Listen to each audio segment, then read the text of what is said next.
call this meeting of the Falmouth Conservation Commission to order. Before we get started, if you have a cell phone or other electronic device, if you can put it on silence or turn it off, greatly appreciated. If you are here to speak on any of the applications, and we encourage you to do so, we just ask that you go to the podium and give your name for the recording secretary.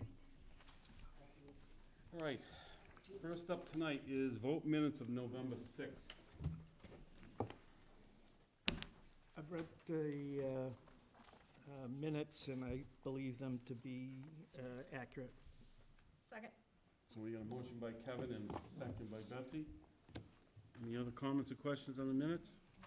Hearing none, I'll call for the vote. All those in favor say aye. Aye. All those opposed, no. Abstentions, unanimous, so moved. Court's All on right. his way in. Request for a continuance under a notice of intent. Courtney's on his way in. Michael C. and Ann L. Feenan, 101 Lake Lehman Road, Falmouth, Mass, for permission to construct additions and to add a patio to the existing dwelling. Jen. Yes, Mr. Chairman, they're requesting a continuance until January 8th. January 8th. Correct. Second. We have a motion to continue January 8th. I got a menace today. Second by Steve. Any other comments or questions? Hearing none, I'll call for the vote. All those in favor say aye. Aye. All those opposed, no. Abstentions, unanimous, so moved. Delcor Realty Trust, care of Joanne DeLapa, 418 Minot Road, Falmouth, Mass, for permission to replace and extend the existing pier. Jen. Yes, Mr. Chairman, the applicant is requesting another continuance. They'd like a continuance to December 4th, and I did inform them that this will be the last continuance that they are granted. This application has been on our agenda since May, And every You have- month they've had a and you continuance. have not seen them yet, so. So December 4th. So moved. Second. Okay, so we have a motion and a second to continue till December 4th. Betsy on the motion and Steve on the second. All those in favor say aye. Aye. All those opposed, no. Abstentions, unanimous, so moved. Thank you. Mr. Chairman, Request for, yes. did you, I didn't hear, did you vote Kevin and Peter up? No, we did not. Thank Okay. you, Jen. No problem, sir. So Kevin and Peter, you are voting members tonight. Thank you. Then, request for determination of applicability. Thomas Martin, 7 Brenton Road, Falmouth, Mass, for permission to construct a front porch addition. I guess it's Kevin, right? Yes. Thanks, Kevin. Mr. Chairman, staff recommends a -2 under the state and bylaw. Resource area boundaries are not confirmed under this RDA. Second. We have a motion by Courtney and a second by Betsy. Any other comments or questions? Hearing none, I'll call for a vote. All those in favor say aye. Aye. All those opposed, no. Abstentions, unanimous, so moved. Jeff and Linda Willis, 15 Duck Line Road, East Falmouth, Mass, for permission to vista prune according to FWR 10.18, Section 10B. Yes, Mr. Yep. Chairman, staff recommends a -2 under the state and bylaw. Resource area boundaries are not confirmed. So moved. And a motion by Courtney and a second by Betsy. Any other comments or questions? Hearing none, I'll call for the vote. All those in favor say aye. Aye. All those opposed, no. Abstentions, unanimous, so moved. Judith R. Berg, 344 Pinecrest Beach Drive, East Falmouth, Mass, for permission to install mitigation plantings associated with DEP number 25-3679. Kevin. Yes, Mr. Chairman, staff recommends a -2 under the state and bylaw. Resource area boundaries are not confirmed. So moved. Second. Motion by Courtney and a second by Steve. Any other comments or questions? Question. Court. Yeah, this is to satisfy the orders of the conditions. This is to satisfy the orders of conditions that they requested the compliance for a few weeks ago. Can't remember why I made them wait until this. Had they Brain. expired, is that the issue? The orders are expired. Okay. They do need to do the additional plantings. Remember, this was the patio, the big stone, patio outdoor kitchen. So this is to satisfy or get them as close to satisfying the regulations as possible. Thank you. I think at the time, I didn't think they'd be able to get the plants in that quickly, but they were, so we gave them until the spring. So they're on your agenda, April is, something. yeah, April, for the certificate of compliance. Filed tonight. Yeah. Okay, so Courtney's all set. I'm gonna call for the vote. All those in favor say aye. Aye. All those opposed, no. Abstentions unanimous, so moved. Adam Chase, 118 Bywater Court, Falmouth, Mass., for permission to construct a second-story addition on an existing dwelling. Mr. Chairman, staff recommends a -2 under the state and bylaw. Resource area boundaries are not confirmed. So moved. Second. A motion by Courtney and a second by Steve. Comments or questions? Hearing none, I'll call for the vote. All those in favor say aye. Aye. All those opposed, no. Abstentions unanimous, so moved. All right, Lisa Cantor, 99 Bywater Court, Falmouth, Mass. For permission to add a screened-in area beneath an existing deck. Okay. Yes, Mr. Chairman, staff recommends a -2 under the state and bylaw. Resource area boundaries are not confirmed. So moved. Second. Motion by Betsy and a second by Courtney. Comments or questions? Hearing none, I'll call for the vote. All those in favor say aye. Aye. All those opposed, no. Abstentions unanimous, so moved. Sorry. Continued request for a determination of applicability. No, you don't need to do that. That's right, these are continued. Richard and Patricia Torrey, 57 Cape Codder Road, West Falmouth, Mass., for after-the-fact permission to install a water service to the dwelling and rebuild the section of stone wall. Yes, Mr. Chairman, the applicant has requested a continuance until December 18th. So moved. Continued December, 18. I'll second it. so we got a motion by Betsy and a second by Courtney to continue to December 18th. Any comments or questions? Hearing none, I'll call for the vote. All those in favor say aye. Aye. All those opposed, no. Abstentions unanimous, so moved. Request for a hearing under a notice of intent. All hearings of the Falmouth Conservation Commission are held simultaneously under the authorities of the Massachusetts Wetland Protection Act and the Falmouth Wetlands Bylaw. Although a single decision of the commission is issued, it represents a separate decision under each authority. And first up is Cape House 11 LLC, 207, 217, and 223 Meadow Neck Road, East Falmouth, Mass. For permission to enhance and reconstruct an existing coastal engineered structure and to extend the structure along the shoreline. Jenny? Yes, Mr. Chairman, I'll hold any of my comments until after Mr. Monroe's presentation. Thanks, Jenny. Who's your name, Mr. Monroe? Yeah, Don Monroe from Coastal Engineering. Attorney Jamie Medea is here. Erica Norman from my staff is here, as well as the owner, Mr. Stephen Vidiello.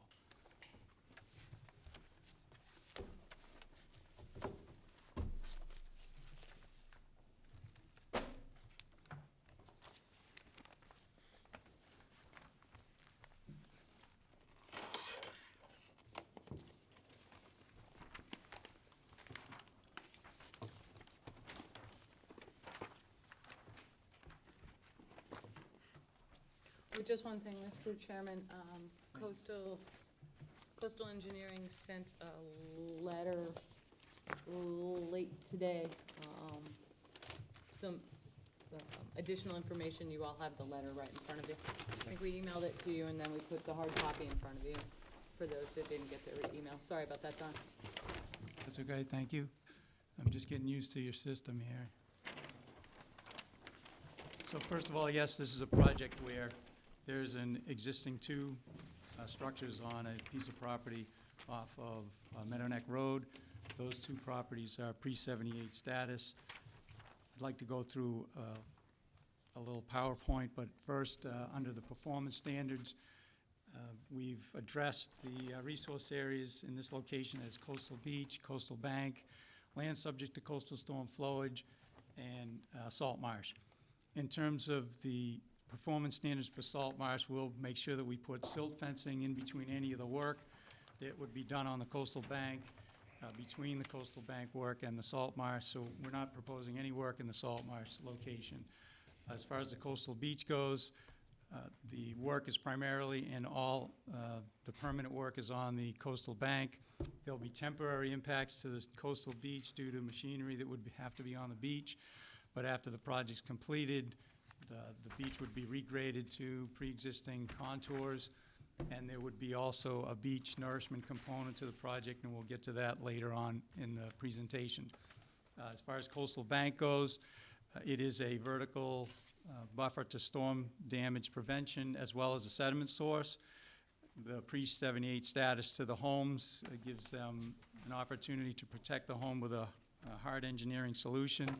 We will go through some information to help the commission understand why we do, with all due respect, understand that the commission might be looking for a soft solution first. Although in this particular location, with some of the dynamics that are going on to the south and to the north, we feel that there isn't any other solution other than the proposed coastal engineering structure. That is alluded to in the letter that we sent to you today. I reviewed this with my boss, John Bologna, and Roger McNevich, who are two highly respected coastal engineers, as well as the experience I've had as an engineer working in this Cape Cod area since 1979. We all concur, and we collectively agree that coastal engineered structure in this location is the only viable alternative at this stage. That will come out in the PowerPoint. So I'll try to cover that relatively quickly. So in 1966, this is the shoreline in front of these two properties. And if you notice, in the front area here, there's an offshore salt marsh and also a pretty substantial fronting salt marsh that's thriving, doing well. There's no armoring down to the south. There's no necessarily real significant, maybe a small bulkhead to the north. Then in 1971, similar, not too much change. A little bit of evidence of something going on right in this location, right in front of the houses. But you notice the distance from the shoreline to the existing number of dwellings.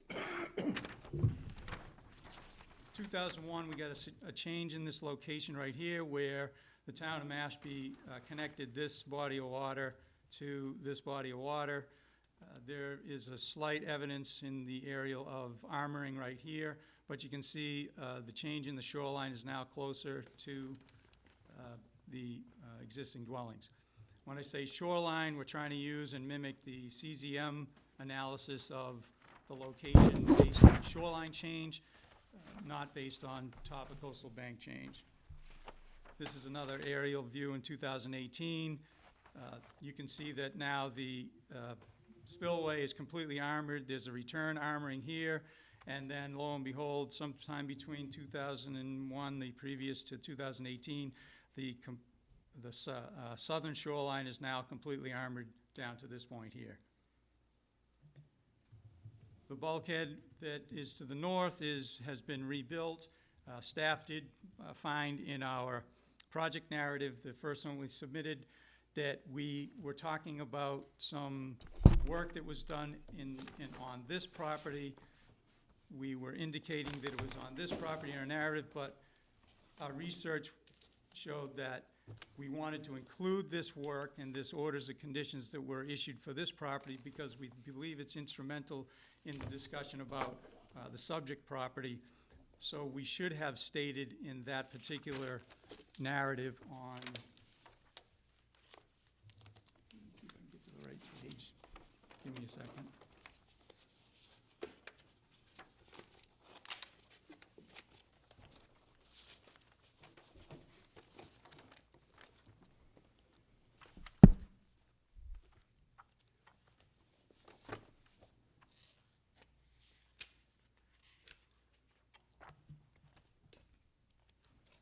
On the page that corresponds to figure number 4, we say that there have been a number of efforts implementing soft solutions. It should be that the neighboring property has attempted a number of efforts to address the coastal bank erosion in this area.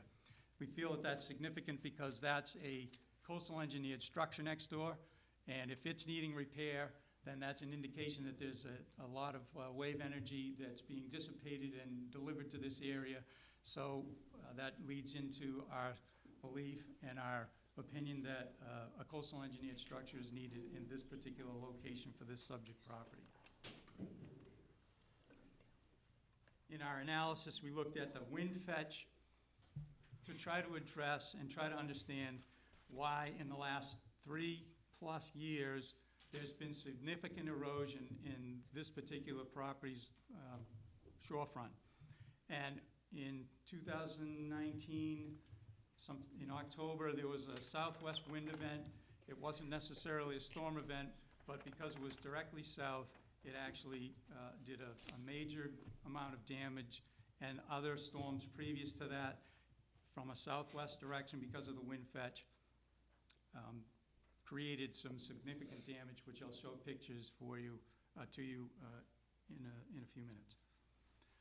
So we further looked, so this is I'm sorry, in this location right here, this slide shows a growing field to the south. And if you notice that the growing field is actually entrapping most of the sand that would be delivered to this location because it does travel from a south to north direction.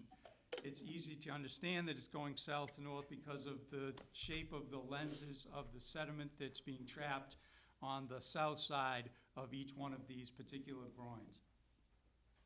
Thus, starvation of sediment transport as a result of these groins. Also, in this location here, just north of that, a completely revetted piece of property, completely starving any sediment that might have ordinarily made it to the north, as well as the spillway with a jetty that's trapping sand in this location, not allowing sand to go bypass. If you go back a couple of slides, you can see back in '66 to 2018, the significant change in the shoreline as a result of armoring the coastal banks to the south.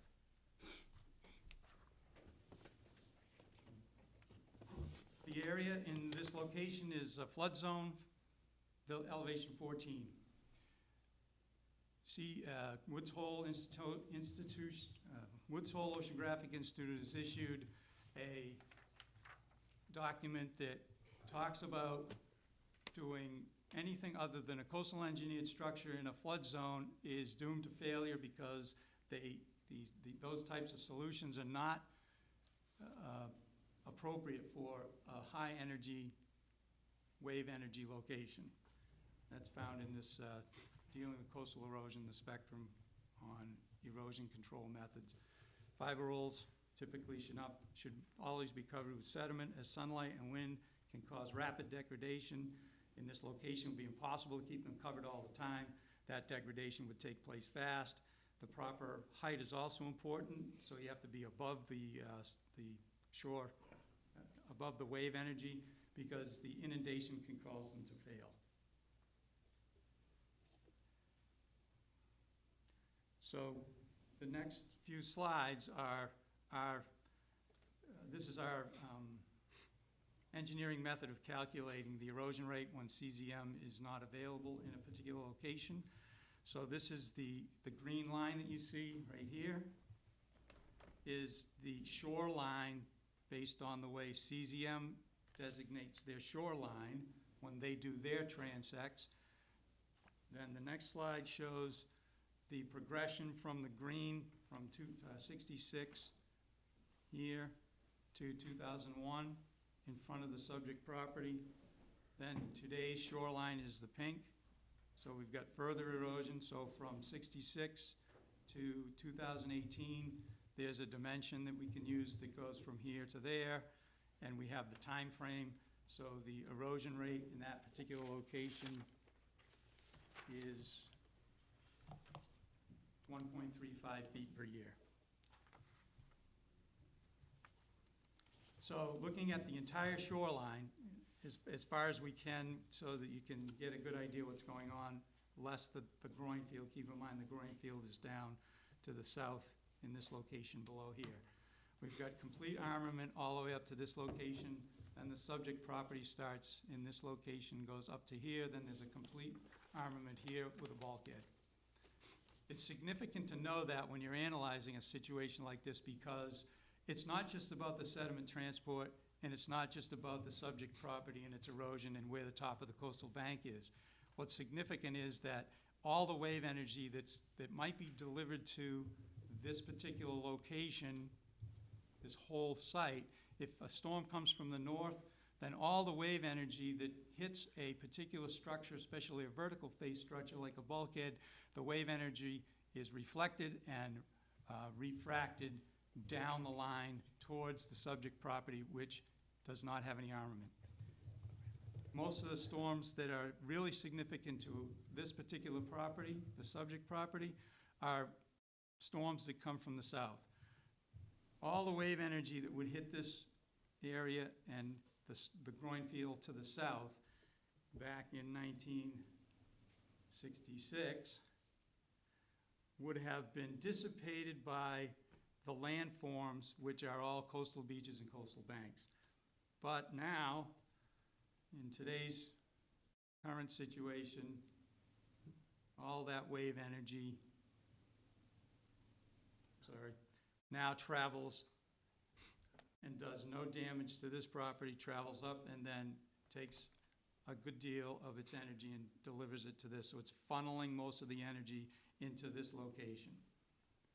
And that's what is the result of that. This is one portion of the property right in this little pocket right here. You can see that there's significant trees that have come down, which, by the way, have significant root systems, which is important to know as well. When trees and shrubs have been growing for a number of years, 10 plus some of the trees, those root systems are deep, like this root system here. So the idea that this location might be warranted to have something other than a coastal engineered structure, that particular system better be able to have a root system or some kind of anchoring system that mimics this tree that was anchoring the bank at one point. Not going to happen with any other solution than a coastal engineered structure. Same with, this location right here is up in this pocket, right in this location here. And this is more a view of the southern portion of the property. And then, in addition to looking at the whole processes and the whole dynamic, we have a significantly heavy, I call it heavy because of the mass of it, retaining wall. That retaining wall is on the coastal bank. That retaining wall, if this area here comes back probably another 3 to 4 feet, it's going to compromise this particular wall. There's water pressure that's behind this wall. There's no tieback system in the wall. We did not find a significant footing under the wall. So what we're concerned about for this particular property is that if we try to do something other than a coastal engineered structure to protect this and protect this, then the upper portion will eventually look like that.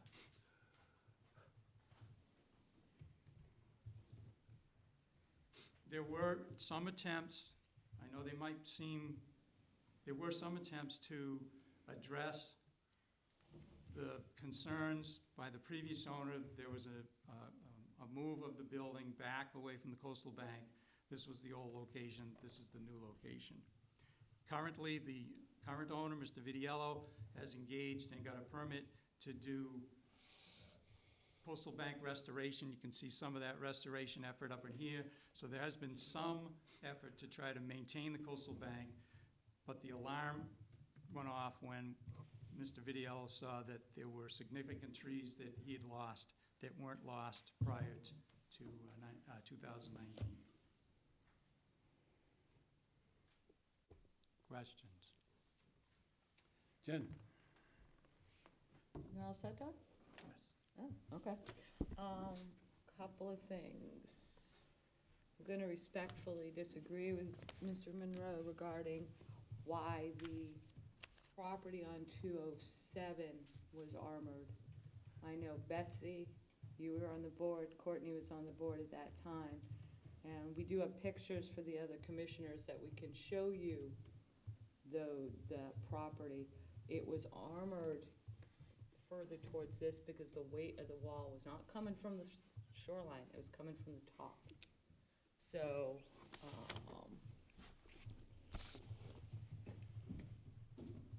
do this, Don, I'm gonna have to get in there. Oh, yeah, sorry. Yeah, Just, no problem. might take me a minute to find what's in here because, Kevin? How do I get out of here? I'm sorry, can I do that? Computers are not my strong point.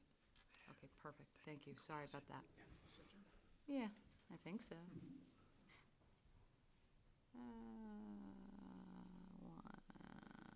Uh-oh. Are these I'm gonna, so as you can see, there's the huge beach in front of it, the weight of the wall. The wall was being undermined from the bottom, and then I think further over here, closer to the subject property, as you can see, there's not a whole lot of erosion in front of that wall. And I think over in the area where this was, the weight, from what I remember permitting it, was coming from the top. So I just kind of wanted to show the board that there's your presentation back, Don. And yeah, I'm just gonna leave. Somebody remember, I feel your so, pain. I mean, the staff always has concerns anytime, you know, you have a vegetated bank that is eroding and that an applicant comes to armor it. Our concerns are the loss of that wildlife habitat over that, it's 300 and some odd linear feet, Don? It's 300. 300, yeah, roughly 300 feet. So that's a significant amount of habitat being lost. We also, and Don, you forgot to address the beach nourishment. I mean, one of the problems with armoring these types of banks is that you're gonna be impacting the property to the north. Sediment transport in this area, as Don said, is south to north. So not only are you impacting your property, but you're also impacting 207 Meadow Neck. So any beach nourishment component would have to include nourishing as well any impacts to 207 Meadow Neck. Staff is always gonna say we'd like to see a soft solution tried first before, you know, armoring 300 linear feet of our coastline. So that said, I think the beach nourishment component is a big thing. We don't have any beach profiles of 207 Meadow Neck. We were provided a few transects for 217 and 223, but the applicant did not provide the transects for 207, which will be impacted. And what was I going to say? 207, that, and there are also other ways you can protect the property. Your regulations and the state regulations, you know, say that you must demonstrate the applicant demonstrates that no other method of protecting the building other than the proposed coastal engineering structure is feasible. Moving the building to an alternate location on the same lot or adjacent lot under the ownership is presumed under your regulations to be feasible. Now, maybe not the main house, but 217 is a smaller lot, right, with the pool and the house. There is ample room between the road and the existing structures that you can move the house. There are plenty of examples throughout the Cape and the islands that structures have been moved away from an eroding shoreline. Pretty much, I wrote all of those comments in your staff report. We definitely, if the board were to approve this, and the staff is not recommending that at this time, I'd like to see other solutions, other methods tried first. but we definitely have to address the loss of sediment. I mean, the applicant states in their application that they don't anticipate any change to the volume of the beach or sediment, and that's unrealistic. That is going to impact that adjacent coastal beach, and it is going to impact 207 Meadowneck. So, Don, can you kind of maybe explain a Sure. little bit of the beach Yeah. nourishment? We didn't have the erosion rate calculated when we met. Okay. And Erica did make that calculation based on our meeting that we had on site. So that would be our proposal, that we would be one of the only ones, other than maybe the bulkhead, adding sediment to the system. The ones to the south, they're in Mashpee. I have no idea if they're adding sediment. I would say they're not, because there's evidence that the erosion has accelerated in this location, which would tell me there's no sand coming up in this area. So based on our erosion rate, we would give you a volume, and that would be monitored yearly to determine whether or not we need to add that amount yearly based on the erosion rate of our own property. We don't believe that we're responsible for other people's properties. But It- your actions are going to impact. But other that's why people. our nourishment will go to the north. So our nourishment would be on our property, and then it would travel to the north. Well, I'd like to see a little bit more detailed beach Sure. nourishment plan. It was just kind of thrown in there as we'll do this, but we weren't really provided any transects. And I'd like to see transects on 207. I mean, it's part of your application, you have the consent of the owner.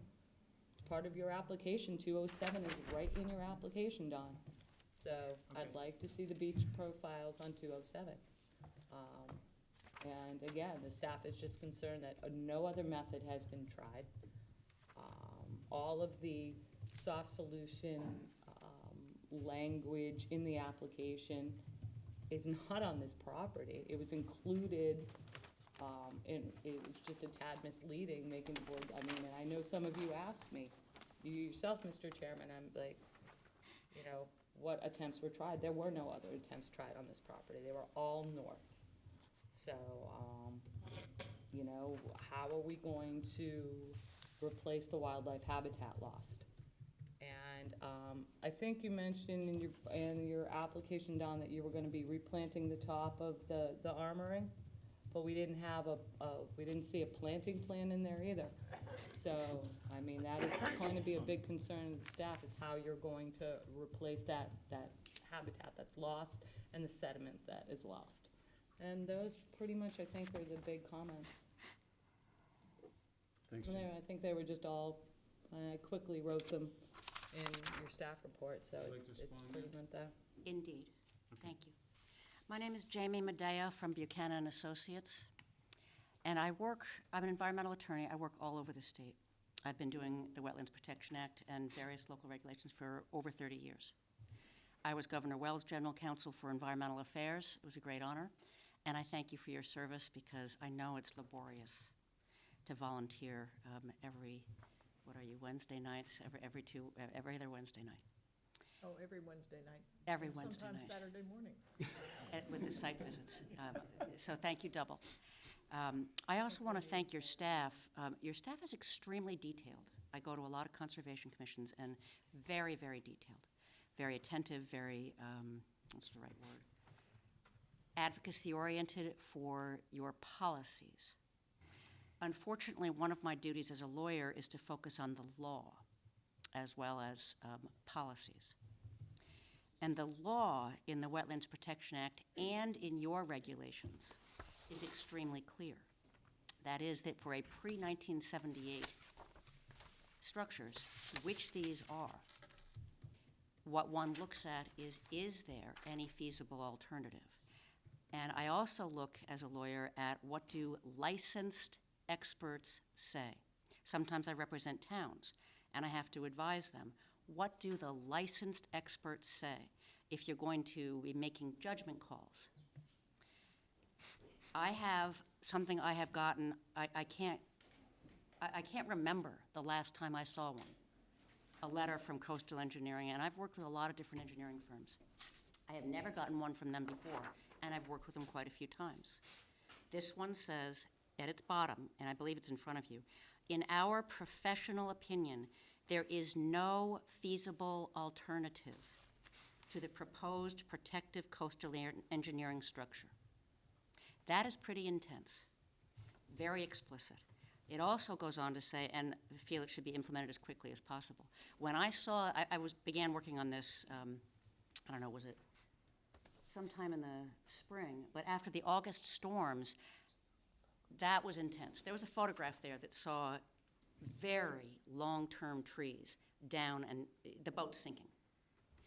And this letter is nothing that they would write lightly. One reason I actually like working with them is they will tell clients no. They will say you have other things you can do.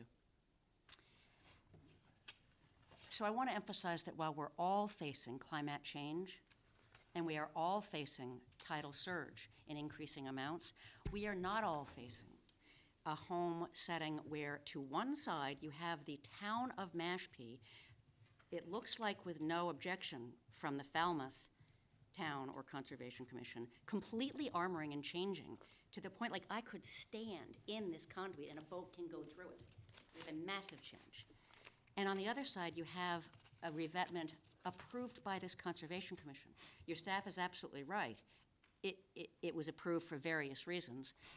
It doesn't matter why it was approved. It was approved. So this, I don't want to say poor, but what we have here is people who own a home that they purchased, and the second home is for his elderly father.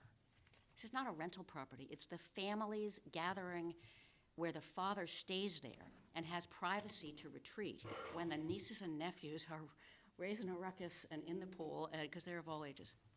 And that's where they all gather now.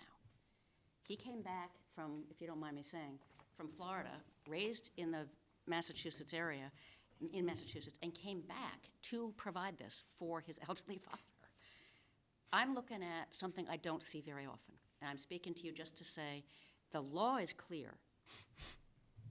The opinion of the engineer is clear, and it's a very dangerous move to express a preference for a policy that is not law. The statute, the regulations, and the bylaws do not say you can require fiber rolls that have been attested as not going to work in this location by professionals. It's a very risky thing to do. That said, also, I think your staff is absolutely right. There should be providing more beach profiles, just so you can measure what should be the beach nourishment. My client wants to re-nourish the beach. They use the beach. They want the beach. They don't want to not have a beach. We discussed back in June, whenever it was, where would they do the beach nourishment from? And if you don't see that, you're absolutely right. You're entitled to it, to know how they would get to it. It's by road, none of the work's by water. And finally, you have a planting plan already. They'd be happy to do another one, but you have a planting plan from the work that they're doing right now. But absolutely right by the staff, you should be clear on what your planting plan is. So thank you. I'd be happy to answer any questions, but I think what you have is probably technical questions and not legal ones, but if you have legal ones, that's what I'm here for. Thank you. Thank you. Courtney? Wait, Mr. Chairman, I have I'm one thing. sorry. Dawn, have you looked into moving the smaller house with the pool? No. Our regulations actually do state, moving the building to an alternate location on the same lot or adjacent lot under the ownership or control of the applicant is presumed feasible. I'd like to rebut that presumption and remind people of the passage of time. This is an elderly man who lives in that home, and displacing him is not feasible. Second, the septic systems on the site for the first home can't mean that one can't be relocated. I'm not competent to speak to the home that Ms. McKay is speaking to about whether the septic system for that one feeds into the same one. It's not feasible to move this elderly man and to do it in time to protect these homes. And these are not separable properties. They are the same property owned by the same entities for purposes of their family activities. It's a serious danger. It's not feasible to move that home. They did move the other one already. How far back did they move that house? It's approximately 10 feet. 10 feet, okay. Still, it's a house move. We can check with a septic system. Argumentative, Mr. Chairman, so you know the staff's position. So, I just want to be clear about the state regulations with respect to armoring. Could you walk me through that again? I'm sorry, sorry, you asking me what the state regulations are? I'm asking you to walk me through, again, your My point? point of view on the state regulations with respect to armoring on coastal structures. In other words, That you know, it is meant to be armored if there is no feasible alternative. And they're supposed to be pre-1978 homes. and so you have an engineer, and who's the engineer? This engineer? His colleagues are the licensed engineers and stamp the plans. He's the project manager, and I'm not going to say correctly, it's, your license is this. I've been in engineering training since 1980, so I just don't stamp plans because I don't want the liability. I have superiors that do that, but I've been involved with coastal We engineering. called his superiors together that have the license. No, I'm, Yeah. yeah, okay, Actually, frankly, I didn't call them together, they did it. no other questions? Thanks, Thank Bill. you. Kevin? I guess I'm really a little bit lost in all of this. Whether some solution may be possible, or whether it's possible or not, whether it should be tried. The other wise guy comment I'd make is, I used to sign plans too, but I never thought I was that hard as an engineer. It was only because I was their boss that I had to sign the plans. So don't be too impressed. Do I speak to each one, or should I wait till? Because quite honestly, John Maloney and Roger McNevich, Roger actually worked for your town for a while as an engineer. Very renowned, very respected. So their stamps aren't just rubber stamps. Their stamps are, we take they this. Well, that's why we're taking the position on this. We're not going to go to a different solution than this. We can't. We can't, as engineers, do what a contractor might do, which might be install fiber rolls in this location and make some money. We have to protect the property, because that's why they hired us, not to look at other solutions that won't work. And what's interesting, Jennifer's photograph, I just want to take a moment to go back to this. Find the picture. I find it quite interesting because we had this similar situation to, so you look at this wall right here, and you see the style wall? Recall what Jennifer's wall looked like? They were all similar. No footings under them. Similar situation out on Lieutenant's Island when the zigzag walls went up on the island. They had a footing under them, but it was relatively small to the amount of sediment loss that took place in front of those walls. So once the sediment gets lost in the front of a wall with no footing and no tiebacks, it's not the weight at the top that pushes the wall out, it's the loss of material underneath that causes it to roll forward. So there was erosion there, and that's why the wall failed. My analysis would not be the way Jennifer analyzed it, with all due respect, but from an engineering perspective, there's not enough weight just looking at those walls that I saw in her pictures to distribute the force to cause this wall to fail unless this wall is all one piece. It would break off. If it were vinyl or steel, and then it would be a bending moment. But that's not a bending moment. That's a loss of material down at the base that's disappeared, no footing, it rolls. So contrary to what people might think, and then we look at this particular photograph here too as well. Oh, we don't have photographs of that. I'm sorry. We did take some photographs in front of that show in front of that wall that there really isn't a high tide beach. So it's under constant attack, and that's why they put a sheet pile wall, so that it won't roll anymore. Those sheets are probably driven 20 to 30 feet down below grade to protect the toe. So there is erosion that's going on even on the next door neighbor's property. They probably have a beach nourishment component, I believe. Our research said that they had applied for beach nourishment in 2006. I don't know if that's ongoing. Oh, sorry. You all set, Ken? All set, thanks. Betsy? Well, I have a number of questions, but before I ask my questions, because this is, we've seen actually a number of situations like this in town where we have not allowed the armoring. And so I would like to invoke the consultant's fee so that we have,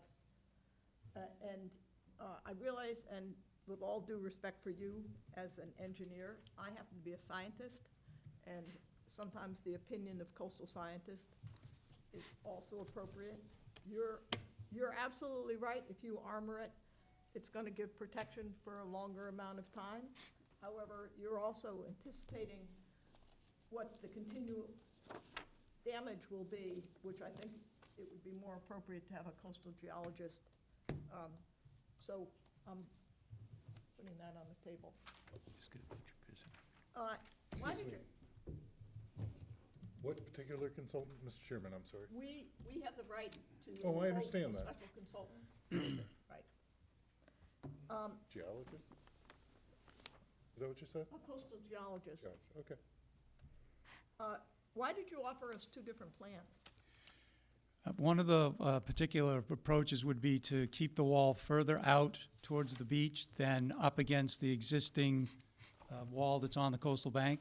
The second option is closer to the existing wall that's on the bank. And both would be the same height? Yes. Okay, my next comment is when you gave what the resources of the site, you didn't mention land under ocean and land containing shellfish. And we have. Good point. And also buffers for those resources. And as I pointed out to the client today, one of the aspects of a soft solution as opposed to a hard solution is there's no give in a hard solution when the waves come in, but there's a lot of, soft solutions can absorb some of that energy.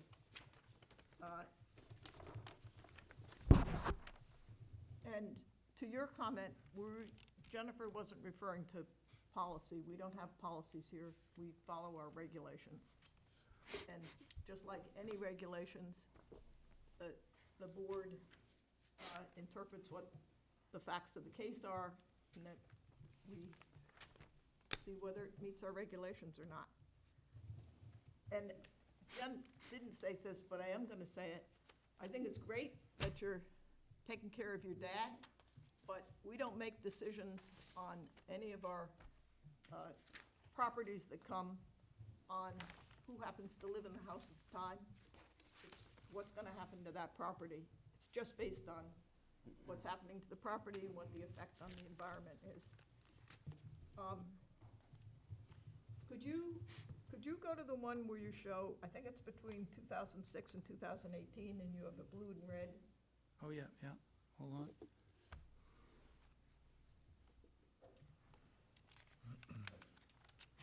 '66, 2001, 2018. Okay. Well, obviously, it's gone back from 66, but if you look at the blue, red and the blue, there's some places it's accreted and some places it's gone back Yeah, there's that no argument about that. in time. We're more concerned about the area that's gone back, and that overrides way more than the area that's accreted. And to think that that's gonna continue, it's not gonna continue. The progression of the shoreline shows that it's gonna continue towards the house. We know that for a fact. The facts bear that out. There isn't any significant accretion to the toe of the bank. The accretion line happens to be that the beach elevation there is a little higher than the location on the beach to the north or to the south. It's trying to understand why CZM does what they do. They use shoreline change. They're trying to develop a top of coastal bank change, but they're having a difficult time with aerial photographs trying to identify top of coastal bank because of vegetation. So we use the same process in our analysis. We have to use the shoreline. The shoreline is typically where the water meets the beach. And so you're gonna see undulations like that because the elevation, you look at those photographs that we provide as well.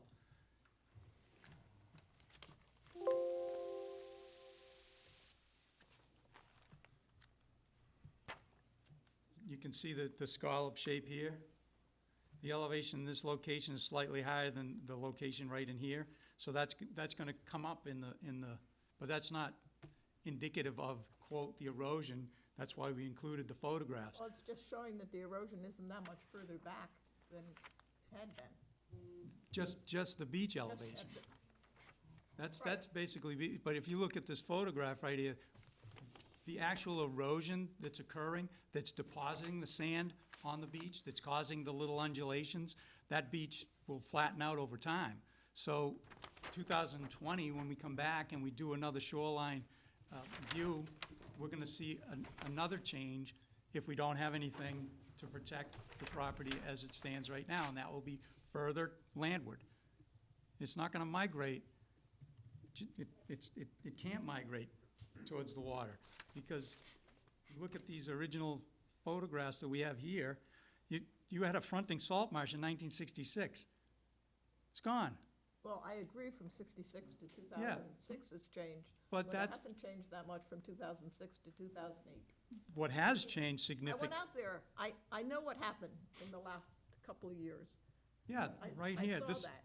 yes, this is what's happened. This is the damage to the coastal. But you're making the assumption that you're gonna continue to have those Yes, we will, but gouges. yes, we will have that progression, but we used that progression to determine an erosion rate using CZM's methods. That's not our indication that the shoreline is accreting. The bank has not accreted at all. The toe of that bank has receded. So but we don't have the ability to identify the toe of the coastal bank on those aerials. They're too far away. So we use the water, where the water meets the shoreline. It's not indicative of erosion. It's indicative of trying to calculate an erosion rate with a minimally at best method by using aerial photography. As that aerial photography gets better and better, and maybe through vegetation, we'll be able to do the toe of the bank and the top of the bank, but it's the best method. And even Greg Berman says it's got error, factors of error to it, up to 1.5 to 2 feet. So you have to keep that in mind when you're trying to do an analysis of what are you trying to calculate for the volume that you want to replace into this bank when you don't have survey data except over the last 2 years. So you use aerial photographs and you try to depict where you think the shoreline water meets the shoreline beach, and then you use that progression as a method to calculate volume. You don't use it as a method to calculate whether the shoreline's eroding or not. You use your visual eyeballs for that, and those pictures show that this is an eroding coastal bank. I'm not disputing that. I think that's one fact that we all agree. And it needs a coastal engineered structure. Well, I do not necessarily agree with well, that, that's- and I would like to have That's invoke fine. the consultant's fee. That's fine. Um,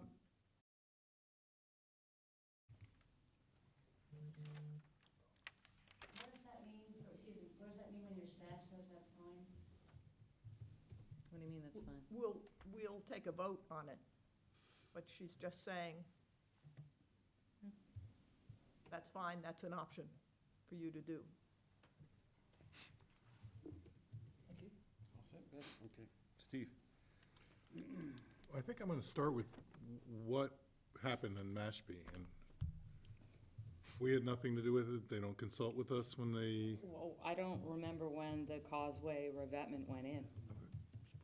Do you have any idea when that causeway revetment We went can in? find, I don't have the specific date. Your dates bracket, what you have. You go from Let's go here, back to 2009. sometime, it's hard, we can find out. I don't have the specific dates. We only use the aerials to show that the armament took place, so it's sometime before 2017. But we'd have to dig in. It could have been 2006. The causeway going out to Little River, do you have any? Well, this causeway right here, Yeah, that's the causeway that goes out to Little River Boatyard. Russell, you have any idea when that armoring went in? No? Going out on the bay? Yeah. Okay. I mean, I know it's been armored for a while, I just don't know when it went in. And whether or not the town of Mashpee consulted the town of Falmouth, Steve, that is information I don't have. We would have to reach out to the town of Mashpee, but I do know that the agent in Mashpee, during that time frame, he's no longer there. Right. So that would have been Bob Sherman. Bob Sherman? Is that his name? I think it was Bob Sherman. One of I our know it's members Sherman. was on the Mashpee. But I don't know, We'll I see don't what he think has. Drew has that, the current agent would have that information, but Dawn, if you could check when that, when they armored basically that roadway right off of where that mooring field is,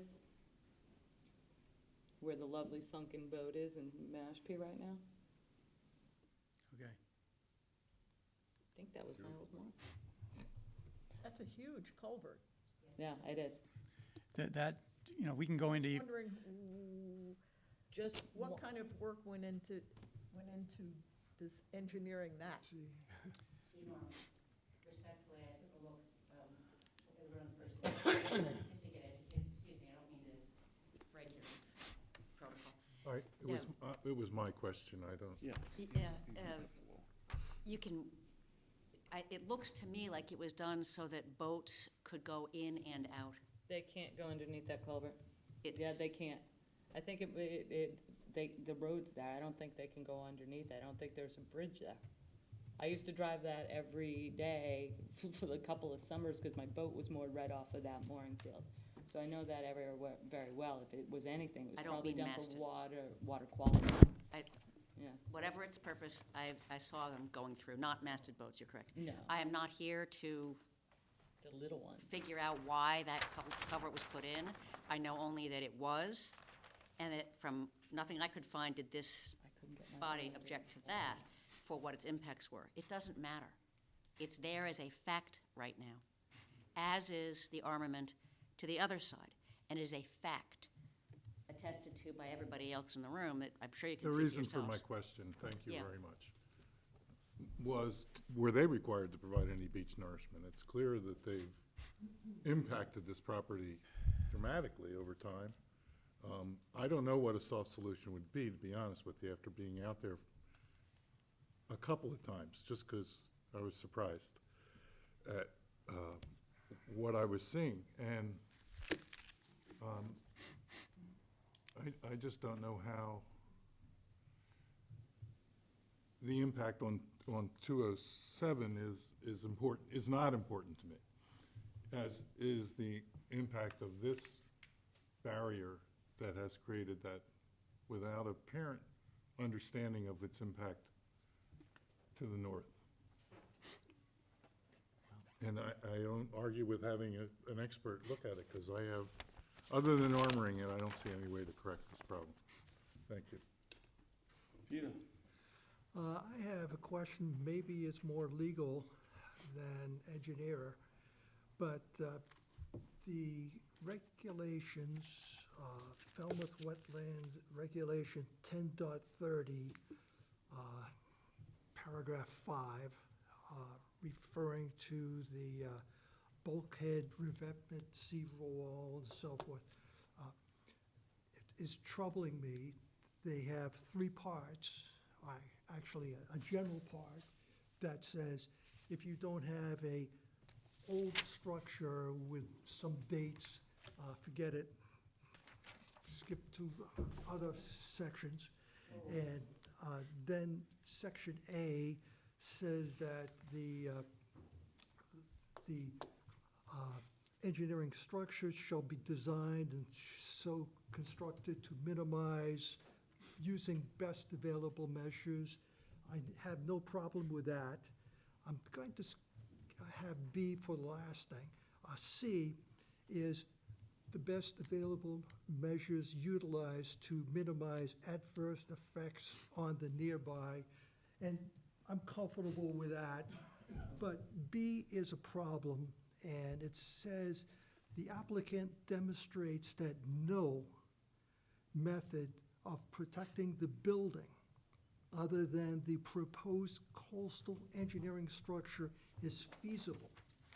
In parentheses, moving the building to an alternative location on the same lot or adjacent lot under the ownership or control of the applicant shall be presumed feasible. Now, I have the word of the engineer that it's not feasible to move the building, but he didn't explain or justify in any way the lack of feasibility of moving the building. And as I interpret the regulations, which as a film committee member, I took an oath to uphold, as I have empathy with the client and property owner, but I have to enforce the regulations if they are in writing, and it says it's presumed feasible, and that means there has to be a burden of proof to show it isn't feasible. So could you answer that? Well, I'm not going to answer that in a couple of sentences. I think we could go through a more detailed explanation as to why trying to move that particular building or both buildings is not feasible. And It was already done once. even in light of it being done once, we've had to do this in Eastham, for an example, where a house was proposed to be protected by a coastal engineered structure, and they wanted us to demonstrate why not moving the building with land available. So we went through a rendition of showing the amount of destruction and excavation that it would take to move the particular building in the buffer zone and the effect to the buffer zone and how that would be way more adverse to wildlife and resources than installing a simple 18-foot-high rock revetment. We can do that. We can go through a rendition of that. I think what he's asking, do you mind? That was a beautiful summary to get to the key that's on your mind. You're looking for overcoming the presumption Yes. that leads to the conclusion in the sentence from the engineer that there's no feasible alternative. And what I think Don is trying to say is you have already seen on this site, the house has already been moved back. And in the report, I think probably Ms. McKay can find it better than I can, in the submission, it describes the problem of where the septic system is, as well as your local zoning. I am not competent to describe the environmental impacts of moving the house as compared to letting it fall into the ground, letting it fall into the water, but I think that's what you're looking at. If you don't armor the structure, if you don't armor the coastal bank where it is already partially armored, you have an engineer who's put it in writing, it will fail, the wall that is already there. So you're looking for more documentation than you already have on record, perhaps. Why is it that it can't be moved back? Is that what you're Yes. saying? Yes. It's been moved back once. I don't think the regulation intends it to be moved back twice. I understand Ms. McKay thinks it should have been moved back further, perhaps. Even if it had been moved back further, you still have the constant erosion, and you still have the gentleman's professional assertion that it continues to erode. It's just a matter of time, and that fiber coil does not work. Could you explain your interpretation of the law? If, number one, if the structure had been a more recent structure, the law would say, no solution, wash it into the ocean. And Is that a thi- question? Well, what's your interpretation of that? I think that's what it says, is Okay. So, if it doesn't meet, there is an exception if you have an older structure, and you have to meet the 3 requirements, and if it doesn't meet the moving the building because they've already done that. exception, well, it doesn't say if you move it once, or move one out of the 3 structures. So, I just want to have your opinion of this regulation. I feel a little like that poor ambassador today. My opinion is that regulation is extremely aggressive and dysfunctional. because it doesn't allow you to do what you can see right in front of you. That's not the issue, though, what I think of the regulation. What I think it means is these pre-1978 structures must meet the standard in the regulation to be protected. And I think it means you have on your record now a letter that is not a common occurrence from professionals who are attesting to why it has to be armored in this location, why it is not feasible to do anything else, why it is not a feasible alternative.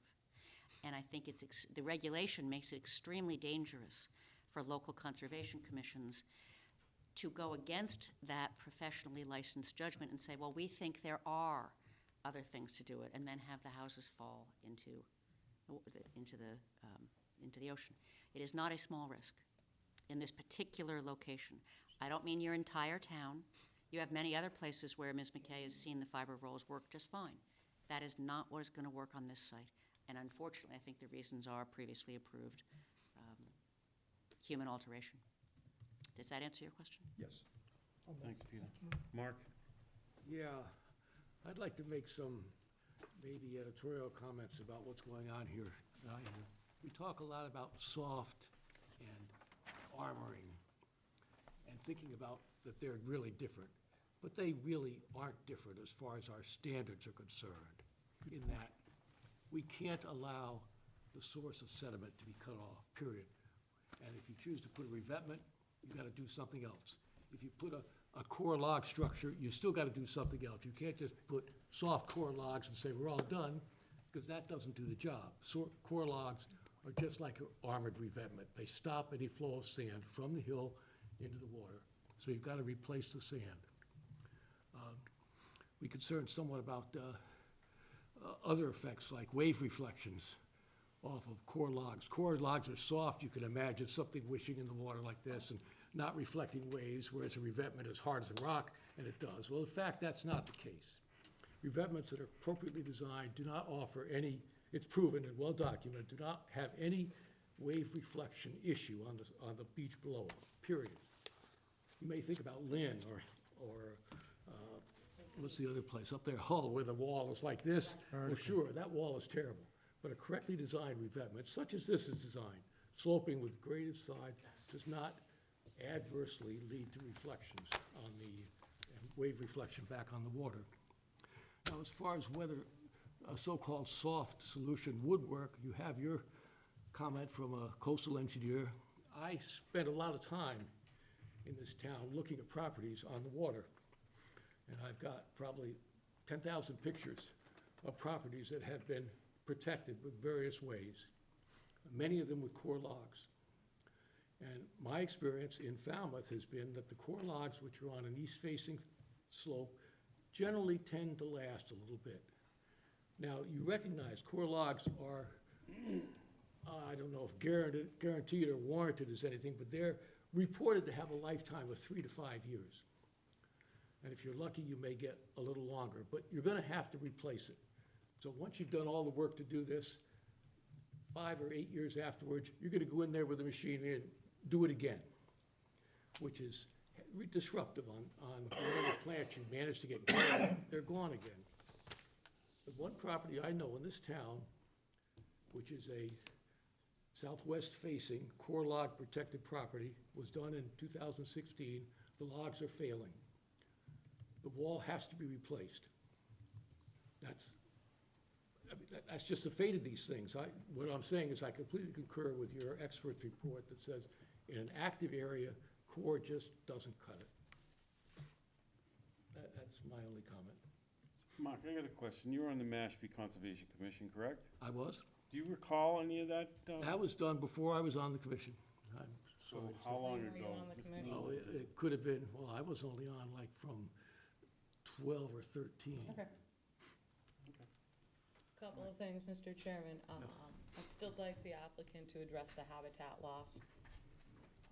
of the. Well, I think we're gonna continue this Yeah, I know anyway, that, so but I I'm mean, just letting Dawn know I'm gonna I want think they that. understand. I do want you to look at moving the pool house. I know you said the septic for the main house, so I'd like to know where the septic is for the pool house. And the, other one, because there's a big lawn in front of the pool house, so I don't think there's gonna be a lot of buffer zone impacts on that. And then, You mean, I need a much more detailed beach nourishment component. And as far as Betsy's questions on the two plans, Don, pick one. We're not picking your project for you. okay. You mean the house that's next to the main house, as when you're referring to pool house? Yeah, the one with the little house with the Yeah. pool next door. May I speak to that? I want to make sure I understand. When your staff says we're not doing something, there were two alternatives so that the commission could decide which of those two they thought was better. We don't, we don't- Ma'am, deal if I with may, one it's plan. in the submission what they prefer. Okay. The preferred alternative is already there. I apologize for speaking so firmly. I'm concerned. I know you're going to continue because I just heard it. You didn't vote on it yet, but I expect you will. I'm just concerned about the passage of time, and if you think you're going out to bid, are you, for a consultant, or do you have someone already available to you? The board would have to discuss, who we would need to hire. I would respectfully ask that you, if that's the direction you're going to go, as quickly as you possibly can. I am very concerned about the amount of damage that can occur to this property. They've applied as quickly as they possibly could, in as thorough a manner as they possibly could. I understand you're absolutely right, Ms. McKay. You want to have conditions that better inform you on the beach nourishment, on how it will be done, on the beach transects, on the planting plan, and you just gave us one more. Habitat loss. Habitat loss. How we're going to address the Yes. habitat loss. And those are not things that are difficult to produce in a very short period of time. So I'm going to beg you to find whatever it is that you want for a consultant, and at my client's expense, of course, it's within your right, in a short period of time. Thank you. Gordon, you have something? Yeah, basically, I concur with Betsy about invoking the consultant's rule.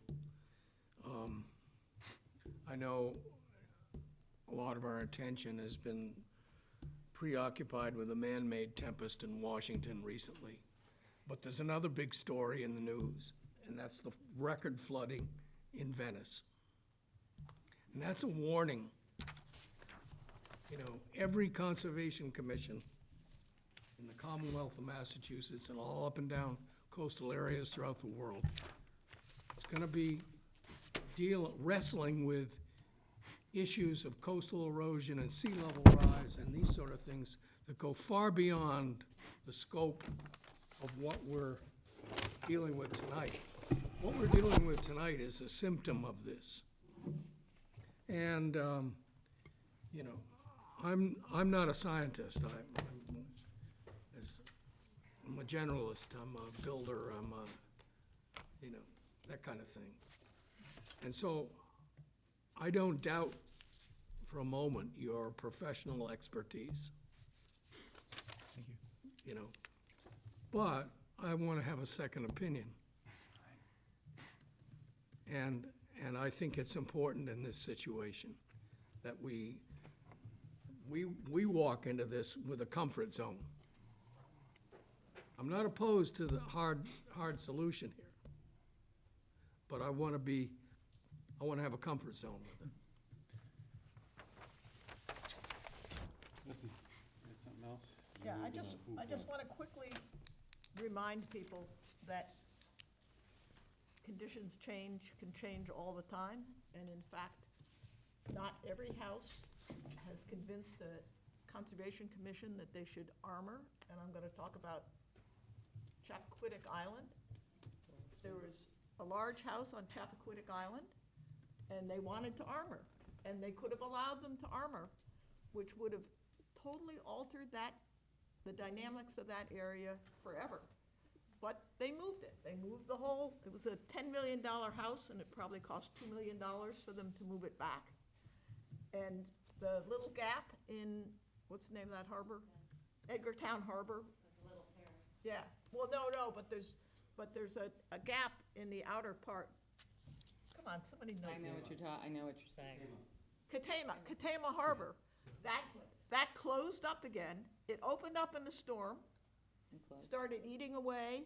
That's when those guys wanted to armor it. It closed up again by natural processes, and those people now have a half-a-mile beach on their property. So, things change, and it could be you end up not armoring and end up with a big beach. Okay, so, But it is what it is. yeah, you're gonna have to go to the mic, I'm sorry, it gets recorded, so. And I do apologize for keep saying that. That is not factually possible. He could not end up with that. It's a very interesting story, and it's true. But the facts, it's location, location, location, and science, and you are a scientist. It is not factually possible in this location that will ever happen. All right, so what I wanna do is, do you wanna make a motion for I'll the? make a motion to invoke a consultant. Second. We've got Betsy with a motion and Courtney with a second. Discussion. I just heard the urgency request of, and I have no idea what the process is, but I think expeditious. We'll do it as quickly as possible. Unfortunately, this project came to you at a really bad time of year. I mean, we have a lot of. Thank you.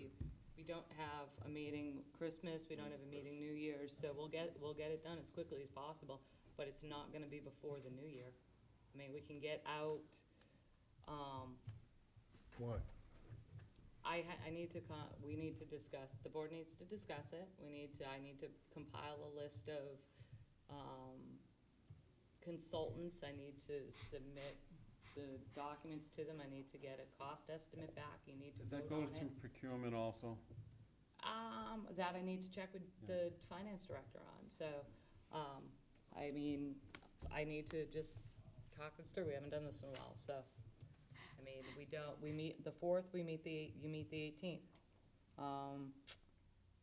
And then we don't meet again until the 8th of January. Can I- So, I mean, it's really gonna depend on when a consultant can get out to the site as well. Again, this is a tough time of year for, not just for this board, but for the applicant, but also for a consultant you're gonna look to hire, so. But let me, I'm gonna put Don. Can I just make a suggestion? I know this may not be the board's usual procedure, but you have a free available consultant that's available to all Cape Cod Conservation Commissions, and Greg Berman at Woods Hole Oceanographic Institute. He just did 2 over in Harwich for Amy Osowski. And you don't have to hire and you don't have to Yeah, pay. but there was something about it. I'm gonna actually possibly see Greg next week, and he does not, he has to be very careful because he represents all the Cape Towns. I know what you're saying, and I know exactly what cases you're talking about, because we talked about it at our last meeting with Greg, so there's a reason. Reason. To invoke the consultant's fee. And route, okay? Yes, And- okay. And I I just- might have Greg come down here as well. So, This is on the consultant. well, don't they need a Chapter 91 license for this too? Above mean high water. Above me? It's above mean high water. Okay, any other discussion on the consultant? Okay, I'm gonna call for the vote, so please raise your hand, please. All those in favor of hiring a consultant, raise your hand, please. there we go. All those opposed? You abstaining, Peter, is that what you're doing? Yep. Did you get that, Susan? Yeah. All right, I mean, Dawn, you know the timing, you know the business. I'm not gonna get a consultant on board to get out to this site and look at this and submit a report to the board before January. I just went through this process with Brewster. It's a freaking nightmare. I'm sorry to say that way, but it is. We waited 4 months to get the rigmarole, I'm not saying you will, but the rigmarole happened to be the back and forth about the fee. If we can avoid that, I mean, we gotta somehow streamline it if you can. Maybe you can, Well, I mean, if you wanna cost out what it's gonna cost to put that wall in for me, then we have a starting, you know, I mean, I'm a I'm little not gonna confused argue about who about the speaks for the board. fee. Is the board making a vote, or are we to take staff direction? We made a vote. We made a vote. Make a vote. We're having a consultant. My understanding is that there's a consulting fee that is to be paid by my client. The time frame is important. The reference to Greg Berman as free, he could be paid too. We're not objecting to that. Please, put it on your next agenda for information to come back to you. Not for an appearance from us, just information. We'll have somebody here, I'm sure Don can have somebody here, just to listen to what your report back is from the staff about where you are, so that we know that it's keeping moving. And I don't mean that disrespectfully to you at all, Ms. McKay or Mr. Newton, but so that they keep at it with the consultants getting back. And even if the report is the consultant won't tell us, at least we know it's keeping going. We have done this, they're usually done on coastal engineering structures. I think that's really the only time we invoke the consultant's fee. So we'll get back to you. They're gonna have a discussion at their December 4th meeting. Unfortunately, like I said, we're gonna have to compile a list, get to the board, contact these consultants, see how fast they can get out there. If timing is a factor for your clients, It then is. that's gonna factor in, you know, if somebody says they're not gonna be able to get out there until the end of February, then we're gonna take that into consideration. Thank you very much. You That's know, all I ask. But it'll be under other business, we'll talk about it, I'm not gonna just drop this until January, that's not the way we operate. Thank you. It will move forward, but unfortunately, as you know, it is a tough time of year, and It my is. hands are tied when this project came in. So, we've got Thanksgiving next week, we have a short week.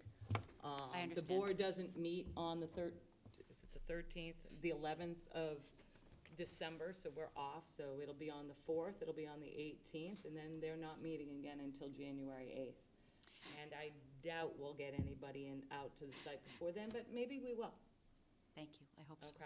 Is And it we'll be in acceptable? touch with Don and yourself regarding the estimates that we get back. You can just on. Okay. I'm not, Okay. I'm just a lawyer. I would ask for the courtesy if you don't discuss the project itself and its details, just the arrangements about when the consulting work's gonna get done, so that they don't have to have me come to all of those discussions. It'll be under other business, I'll compile a Thank you. list of consultants Yeah, and Don can be, for or them, his to- colleague. you know, for them to consider if I'll try to reach. Consultants and availability. Yeah, availability. very much. Yeah, and that's it. Some guy I mean, says, geez, John, you you know, sent everything to us, Thank you. electronically, right? So I can just shoot it over to them, they can get me, you know, it's much easier if we don't have to, you know, copy the plan, send it to them. So we can just email them, it's a lot easier, and we can get this ball rolling. okay, Okay? yep, thank you. So I would suggest a continuance date to sometime in January, Don. Yes.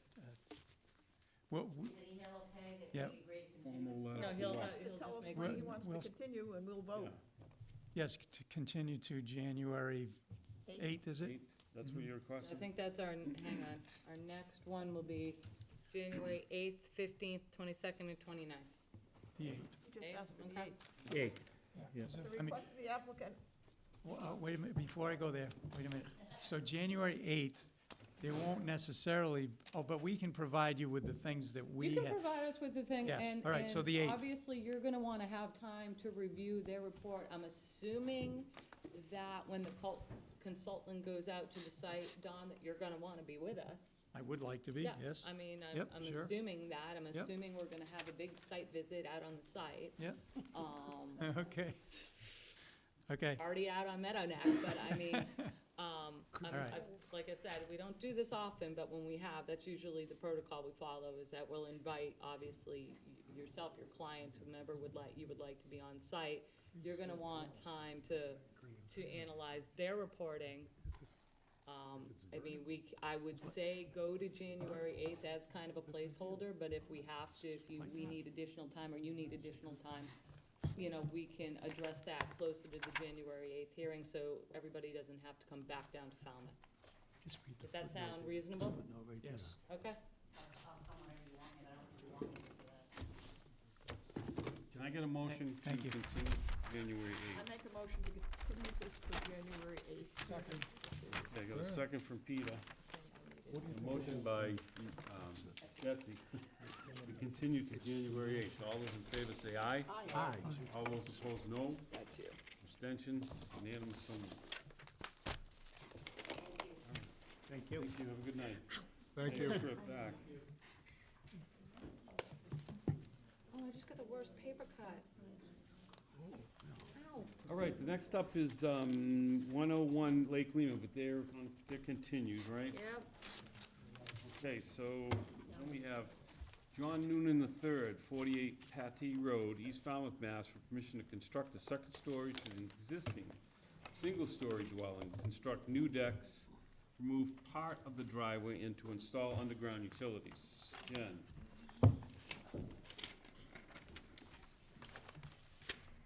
Right up on that.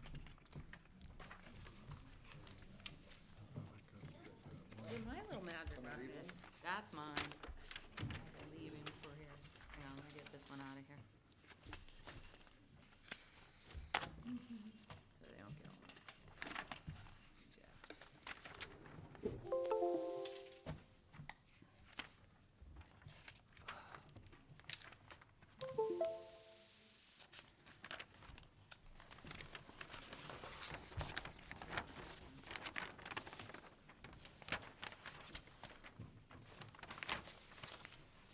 Evan? What's going on? I have no idea. Break it already? No, I broke it. Oh, wait, Thought he was gonna withdraw. not you. No, this is easy. There you go. You want me to just dump them on here, or you just wanna work from there? You can dump it, it doesn't matter. Oh, yeah. So there they are. Did you visit that? Did you visit? And we'll get rid of this one for you. It's Yeah. okay. Any money on Never, and you guys are right there. We had a tree to be removed, that was a nice white oak tree. Shakespeare. Why? Shakespeare, yes. Oh, hey, Jen. I think it was more general. than What I did. Besides give myself a paper Tom cut. Stello from Alpha Survey Group. Also with me this evening is the applicant, John Noonan, and his brother-in-law, Peter Barbado. I do have the butters. Yes. Take 'em. You want them? Yeah, I want them. Also, it's the SE number, we got to see that as well. Perfect. Good. Good. Ready to move forward tonight.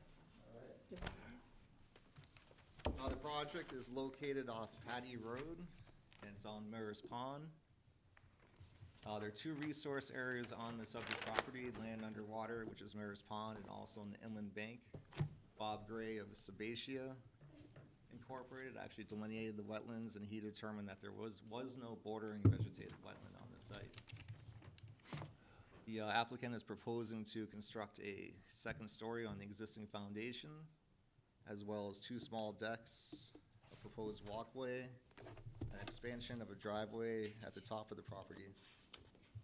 And he's also proposing to remove some dead and diseased trees as well.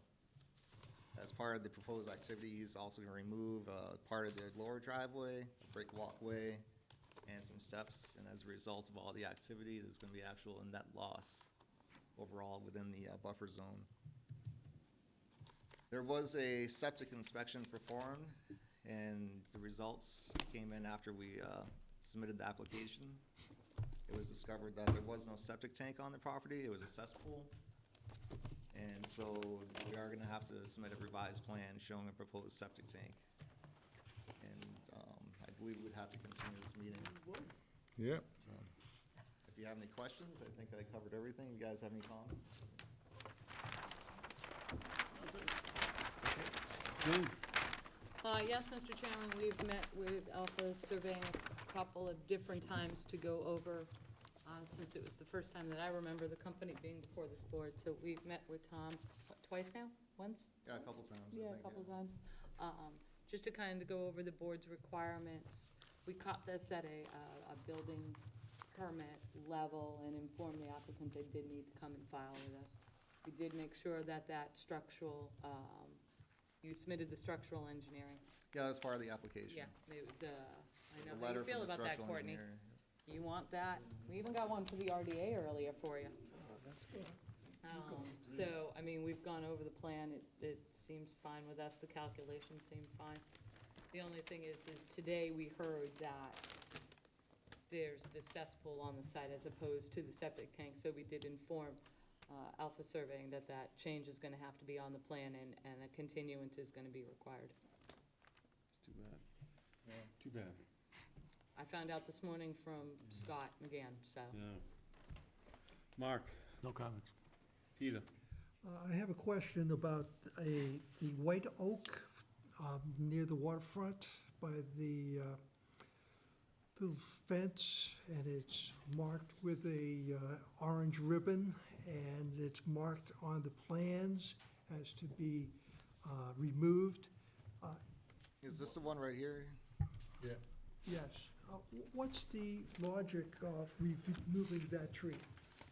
I don't have the answer to that question. You guys could comment on it?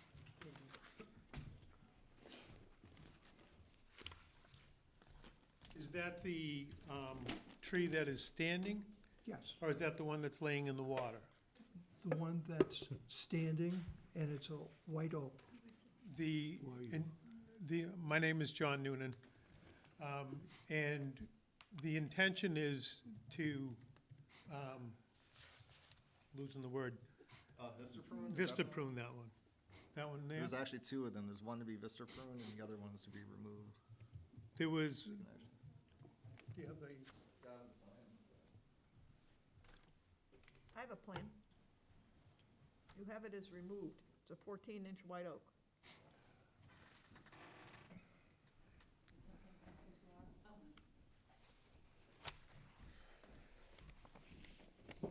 Wait a minute. So this one's to be removed right there and this one's to be Vista prune. So there are two of them side by side.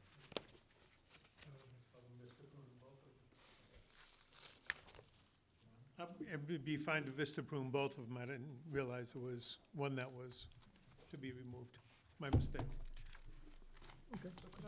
I would ask the board if it's possible to just vote that we will be replacing the septic tank and allow us to go forward. We have, Can't do The problem is town council has advised us not to do that. okay. I was under the impression that we didn't even need to go before the Board of Health, before the Conservation, when we were just doing a second floor on the same footprint. And then when I found out we had to, that's why we did all of the plans. So it would be great if we could just go forward and work on that, but Let's just get through this and we can figure out how quick we can get that done. It's up to the engineer, obviously. No further questions. Okay. No thank you. questions. Steve, Betsy? But just when you submit the next plan, could you turn that tree from gray to green? We will, yeah. We'll put a note saying to be Vista prune. No questions. No questions. Great. Just put pruned, it's not really vista pruning, it's just you're uplimbing the tree. I don't know, whatever term you want me to It's use. just like a technical thing with me. And unfortunately, your council advises you, no matter how small the changes are on the plans, How, it has to be done in an open hearing, so how quick can you get the plan done, do you think? Next meeting is December 4th. Is that that's correct? fine. Yeah, December 4th. So if you continue to December 4th, that'd be Yeah, great. you have to get it into us a week before. Yep.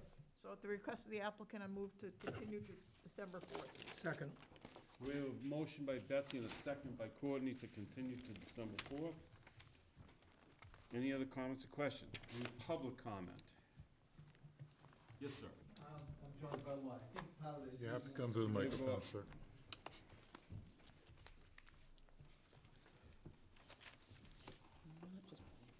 name's Peter Barbado, Barbado Construction. Part of the tree situation is, I think part of that tree, the top of the tree is dead on one of them, and that's the reason why we put it there. Right. And we have to go back and take a look at it, but I know one of them, the top is dying already, and it won't be long before it'll be gone. Okay, thank you. Anyone else? Okay, hearing none, I'm gonna call for the vote to continue to December 4th. All those in favor say aye. Aye. Aye. All those opposed, no. Abstentions, unanimous, so moved. Thank you. What a nice, short, clear presentation. Sorry about the something. All right, continued hearing notice of intent. Jonathan Katz, 451 Cloud Harbor Road, Mass, for permission to conduct invasive species management and restoration projects, rebuild existing in-ground stairs, and to construct a new structure in the outer buffer zone to a coastal bank. Jen? I'll save any of my comments until after Teresa and Bracken Engineering's presentation. I'm sorry, I don't know your name. You're about to find out. Good evening, everybody. My name is Robert DeWar, Now I know your name. project engineer for Bracken Engineering. With me tonight is Teresa Sprague from Blue Flags, excuse me. First, I'd like to thank you, everybody, for continuing the hearing. I apologize for the confusion about the lock combination on site. I'm sure that was frustrating. To get started on the project, just a little overview of the site. It's about an 82,794 square foot site. That's to the mean high water mark. It's located on Wild Harbor Road. And as you can see, it faces southwest towards Buzzards Bay. For our resource areas on site, we have, of course, Buzzards Bay itself, and then a rocky intertidal zone, followed by a coastal beach, and again, a coastal bank beyond that.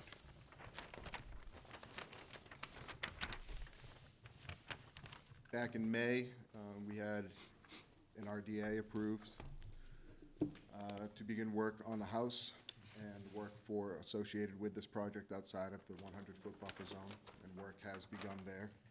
The existing house has been removed, and work on the new foundation has also begun. And we're here tonight to hopefully get approval for the associated landscaping work that will be in his backyard.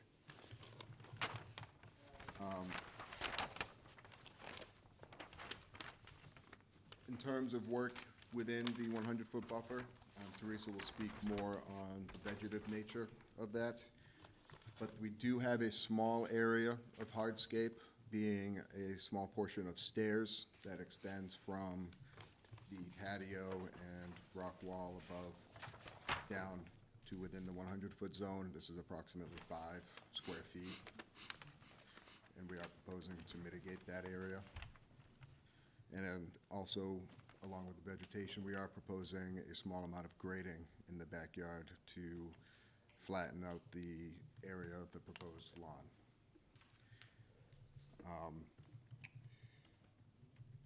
In terms of any tree removals, we do have a couple of cedar trees that we are planning on removing as part of the construction in order to make way for the patio and the wall. We are proposing to replace these trees, and Teresa can speak more on that when she speaks. And there are a couple of existing stone walls that we are also proposing to remove that all fall within the 150-foot buffer zones to the coastal bank. One of the walls is actually sitting right along the top of the coastal bank. And to call it a wall is being generous at this point. It's mainly just stacked stones in a line.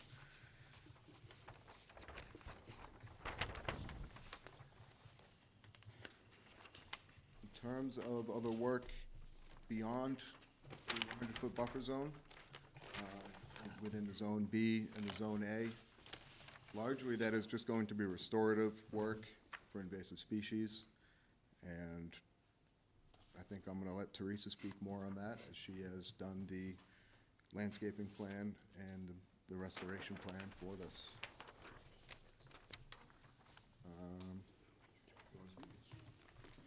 Thank you. Good evening, Teresa Sprague with Blue Flax Design, here on behalf of Jonathan Cates, who is the owner of the property at 451 Wild Harbor Road. So as Rob just pointed out, this project has been done in 2 phases. The original house was located partially within the 100-foot buffer zone. At the time, Brendan Mullaney from Bracken Engineering applied for a negative determination to remove the structure. The new structure is being built virtually almost entirely outside of the 100-foot buffer zone, with the exception of this small 5-square-foot area of stairs that will actually intrude into the 100-foot buffer. So we have the 100-foot buffer line here in blue, 50-foot buffer in red, top of coastal bank here in green. The existing vegetation, I just go over quickly the existing conditions on the site. The central portion of the buffer zone is largely an expanse of what we're kind of generously calling Cape Cod lawn. It's a cleared area with a lot of weedy vegetation, including invasive species that have been migrating into that area, that are being mowed or have been mowed regularly. This is an example of what that looks like right now. So it's basically bare or cleared or devoid of any woody vegetation. In addition to that, there's a large area along the southern, this is the stone wall. I have a pile of stones that runs through the 50-foot, from the top of the coastal bank through the 50-foot buffer into the 100-foot buffer. It's entirely smothered by invasive vegetation, where the landscape was not managed or had not been managed in a number of years. This is a picture looking north across that expanse of open area that's located entirely within the 50-foot buffer zone to another pile of rocks. I think somebody at some point imagined they would be rebuilding all of these stone walls. This is, it's actually, there's some lovely stone buried in here amongst some of the vegetation, bittersweet mainly. That stone wall will be removed, and the stones will be stored outside of the 100-foot buffer zone to be used in areas outside of conservation jurisdiction for a rebuilt wall. Another close shot of the pile of stones left near the top of coastal bank being overtaken by invasive vines. And another shot of top of coastal bank. So you can see there are some eastern red cedars being overtaken by invasive vegetation. There is some native vegetation on the bank. There's also some rugosa rose on the bank, but mainly it is majority invasive. Asiatic bittersweet comprising the majority of the invasive vegetation. There's also autumn olive, border privet, and again, some rugosa rose. In addition to that invasive vegetation, we have noted the eastern red cedars. There's also staghorn sumac, winged sumac, sassafras, northern bayberry, and some beach plum underneath all of this mess on the coastal bank that can be regenerated with proper management. So we are proposing to do an invasive species management and restoration program within the conservation jurisdiction, mainly within the 50-foot buffer zone. The total area that we're managing is 11,930 square feet, of which 9,530 square feet is going to be considered restoration and revegetation, so removal of invasive species, that's shown in green here, and restoration of native species. In addition to that, there's a 2,400 square feet of bare area, so that's just herbaceous, weedy, as I just showed you in the photographs, that we're going to be restoring as mitigation for. There's a small area in the buffer zone B, a little bit intrudes into buffer zone A. It's 1,680 square feet on this side and 720 square, on the south side, 720 square feet on the north side. We're proposing to remove that invasive vegetation so that this area can be converted into lawn for family recreation. And that 2,400 square feet will then be restored in the bare areas here within the 50-foot buffer. So this yellow area that you're seeing on our plan, I believe it's shown in orange on the Bracken plan, totals 2,400 square feet. and this area on our plan that is uncolored and shown in pink on the Bracken Engineering plan totals 2,400 square feet. So it's basically a one-for-one removal of invasive vegetation and restoration of native vegetation. We did meet with Jen and Kevin because it was a little bit unclear what was actually happening here and how this was being restored. They did request that we delineate the naturalized vegetated buffer with a single rail fence, which we have revised the plan and are now showing a single rail fence to delineate the area between the proposed lawn and the revegetated and naturalized vegetated buffer. So we're proposing 354 native shrubs, including bayberry, beach plum, chokeberry, sumac, some potentilla, a little bit of Comptonia, and 47 variety of species of native roses. So with that, I'm happy, and in addition to that, I'm sorry, the 2 trees that Rob just pointed out that have to be removed, there's a wall right outside of the 100-foot buffer zone, a retaining wall here for the patio and swimming pool that's being constructed outside of the 100-foot buffer that is going to intrude into these eastern red cedars. So we are proposing to remove, they're just inside the 100-foot buffer, and to replace those with 2 eastern red cedars in the 50-foot buffer. So I'm happy to answer any questions about the restoration. Thanks. Betsy, No questions, thank you. Kevin, No questions, thank you. Bob, No questions? Steve, No questions, thank you. Peter, No questions. Mark? Jen? Why do you choose to use so much homoculture in here as opposed to clumps of a variety of plants in the same area? For diversity, so we are planting in naturalized clusters, so we're planting the vegetation, so we'll do drifts basically of woody vegetation. It just provides diversity, and frankly, it also provides some aesthetic value. Homoculture's all the same, right? No, it's not, I'm sorry, so maybe I misunderstood your question. From your plan, that you've got very large areas of all the same plant. Right, so basically that's what I'm explaining, so we're planting in drifts. There is a great diversity, so we're using, how many total different species of shrubs? 1, 2, 3, 4, 5, 6, 7. So we're using 8 different species. All of them are located on the site, with the exception of the Comptonia. That is not currently located on site, but which we are proposing to just have some low vegetation mainly around where the split rail fence is going in and right up along the edge of the lawn so that there's a transition into the larger woody vegetation that's happening within the 50-foot buffer. Okay, thank you. Yep. So rather than planting, I think I hear what you're saying, so rather than planting, for instance, 1 shrub of bayberry and then 1 shrub of beach plum and 1 shrub, that's not generally how you find these species growing in native undisturbed populations. They're generally growing together. They're intermixed, and you may find an occasional bayberry mixed in with a bunch of beach plum, but generally they're growing in fairly consistent drifts in undisturbed areas. Thank you.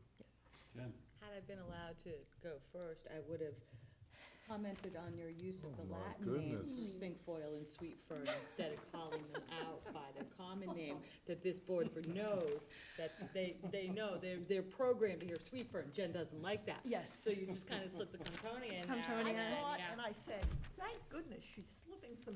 Oh, yeah. And I like how all those species are found out in sight, except for Latin and sweet fern. I have to practice my Latin I occasionally. just thought it was funny. I'm not gonna beat you down with Okay. 20% of your 345 plants are Comptonia and your cinquefoil, so Yes, I'm thank not gonna you. say that. And I just did quick the math of what, 340, you got 71 of your plants are my little non-favorite species. Yes. But, and you, I'm sorry, I was, 68 beach plum. I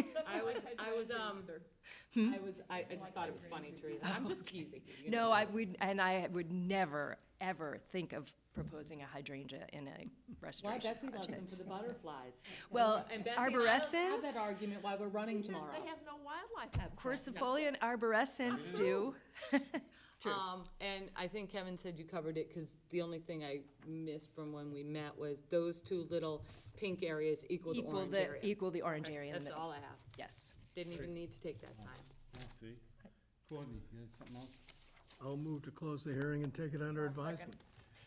We have a motion by Courtney and a second by Betsy. Close the hearing, take it under advisement. Any other comments or questions from the board? Any comments or questions from the public? This should be nice. I think it will be a Yes. beautiful Nice project. project. Yes. All in favor? Hearing none, I'll call for the vote. All those in favor say aye. Aye. All those opposed, no. Abstentions, unanimous, so moved. Thank you. So 12-4, then a, right? Just take it out.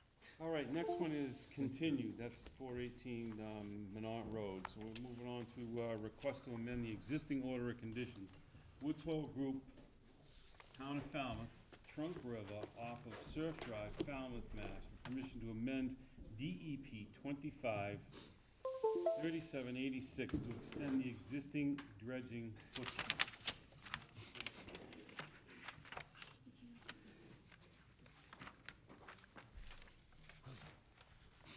Kevin, did you have anything on this? No, we're gonna hold our comments for after. Okay. Don't forget to call them.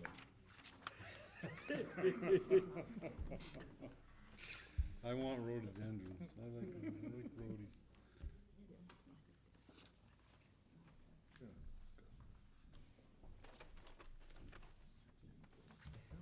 She wanna come and I'd love to. I don't. Joel, you're upside down. I realize You're looking for rotate. there we go. Good evening, Joel Kubik with Woods Hole Group. We have worked with the town on their comprehensive permit for 23 sites around the town to keep their dredging projects all as one. This site that we're talking about tonight is Trunk River, which is down here. Oyster Pond Road right there. And here is the plan for the currently permitted portion of Trunk River that is maintained as part of that comprehensive permit. What we are requesting tonight is to add this historically maintained fish run into that same comprehensive permit. So we'd like to amend that current order of conditions to add this section, this narrow channel that connects to that permitted section, and then the wider 25-foot wide by 700-foot long fish run channel that comes up to the culvert through this lagoon pond portion of Oyster Pond, and then goes through the culvert under Surf Drive there to Oyster Pond, which has a water control structure at this upstream side. So we did bathymetric surveys and soil sampling, and worked with the town as far as what their methodology was in past years. And their contractor that does this puts an anchor, a big, large 4,000-pound stone at one end here, has a crane at the other end, and has a drag line set up with a 5-foot wide bucket that's about a cubic yard, and just pulls that through and deposits that dredge material upland here in order to dewater, where it's eventually put onto the town trucks and brought to the blacksmith shop farm compost facility. So that's that one length, and then there's another setup up here where the crane is up in this area, another anchor. So there's some minor temporary impacts to this BVW area and land subject to natural heritage priority habitat. Again, those areas are going to be brought back to their current condition after this work is done. This section here, this narrow channel, is again done with the crane with a different bucket, just a clamshell reaching over the vegetated wetland there in order to remove this portion. And again, leaving it up in the upland area to dewater, trucked off-site. I'd be happy to answer any questions that you guys might have. Thank you. Jen? Yep. Okay. Steve?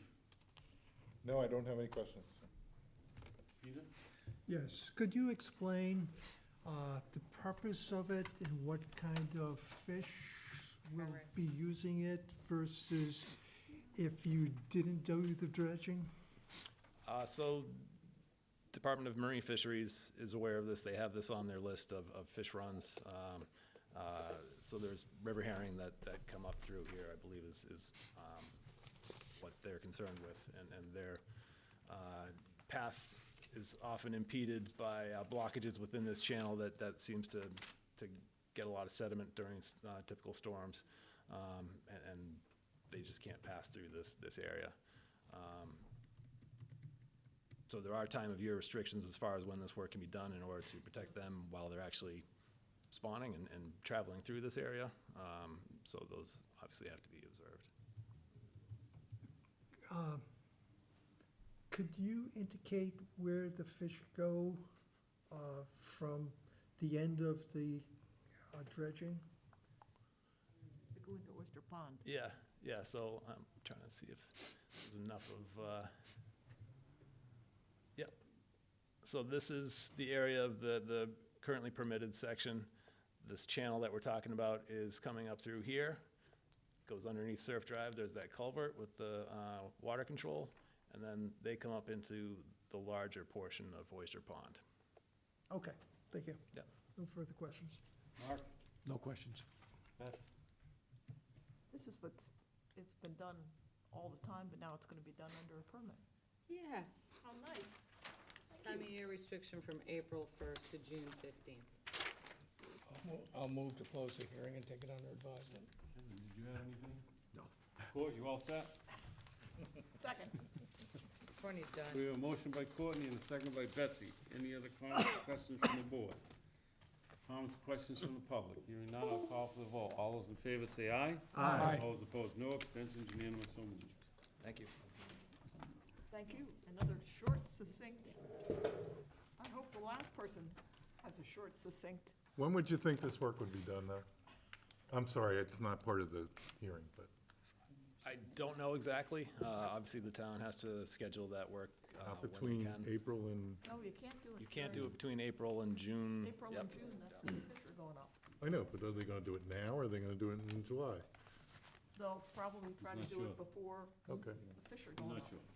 Okay, Anastasios Parafestis. I don't know, I might have killed that one, Mike.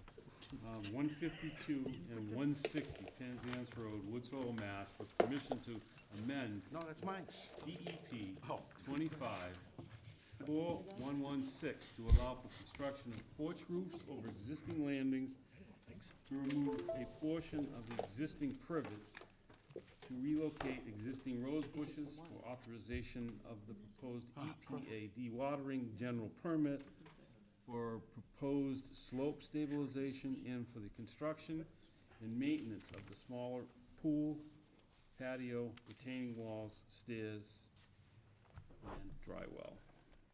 Jen?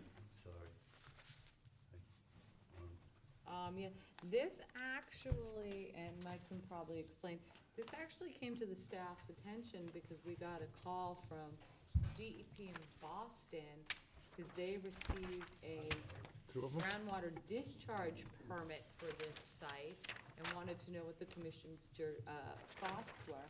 When I opened up the plan, I was like, this was not permitted. So I ended up calling Mr. McGrath here. It was submitted by another firm to DEP Boston, so that's why we're here.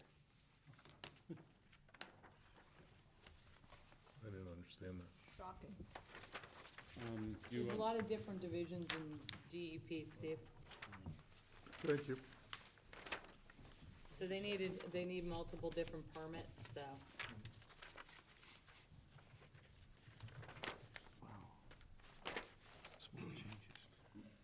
My name is Michael McGrath. I'm a registered engineer and professional land surveyor, and I'm here to present this amended order. There's an existing order that is valid on this site, and there are changes. The first change we probably should talk about is when the contractor went to put this connection in that's been approved, this is a a septic tank and a pump station that's going to dose the existing stacked rock system in this location.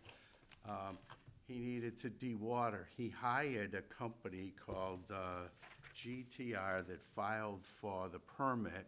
I included the GTR application in the notice, and what the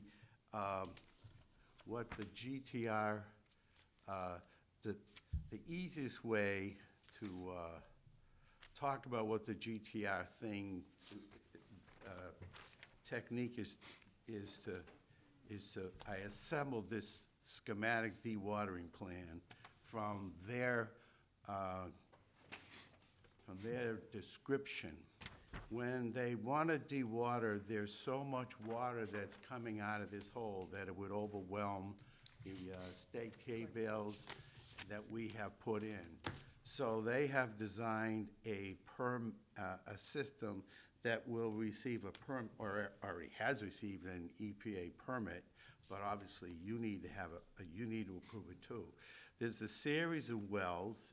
The wells are connected to a manifold. They pump about 150 gallons a minute into a 10,000-gallon weir tank. Inside this tank is 2 baffles. Then the water comes out of this and goes to a multi-filter skid. And then it goes through a meter that keeps track of the amount. Then what happens is it goes to a pipe, and it ends up on a bag that's on top of a float. So what happens is the groundwater here is pumped through here. The siltation that's in it is taken out by the weir tank, by these are bags that the water passes through that catches the suspended solids, and then it's discharged into a silt bag that's on top of a float, so it actually drains into the harbor. I drew this schematic based on their design. This is their design, their technique. And they have done testing of the groundwater. There's a report that's included, and Appendix B in their report describes that the characteristics of the test, of the results of the testing of the water is that this water does meet the standards for the federal government to be discharged into salt water.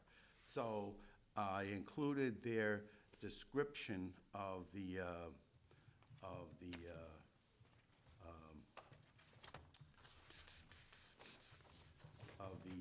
that's a detail I'll talk about later. So that is so what the town got was a copy of the EPA's determination that they were going to approve the dewatering. So the dewatering, Hey, Mike, is it EPA or DEP? Because my it meets an EPA standard, but DEP sent you the notice. I believe. DEP sent the notice, okay. So, Because DEP was reviewing it. yes, And you're saying they issued that discharge permit? I believe that it's either been issued or Pending going, on the, pending on, pending on yes, these guys, yes. okay. So, while we were at it, there's a bunch of little things that this applicant would like to do.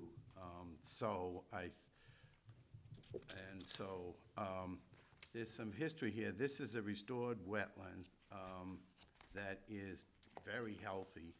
And on the original order that required it, there's actually more wetland than what was required. The original order has a significant amount of buffer plants, and there's actually more buffer plants than required. So the new changes I'm going to describe don't require any more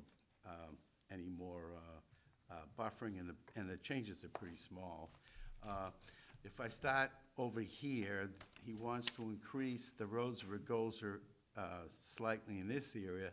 There's a series of hedges here. There's a hedge and a hedge here, and they want to remove this, so this is all lawn. The other thing they want to do is, this is a proposed wall, and these are proposed steps that go down and come back up.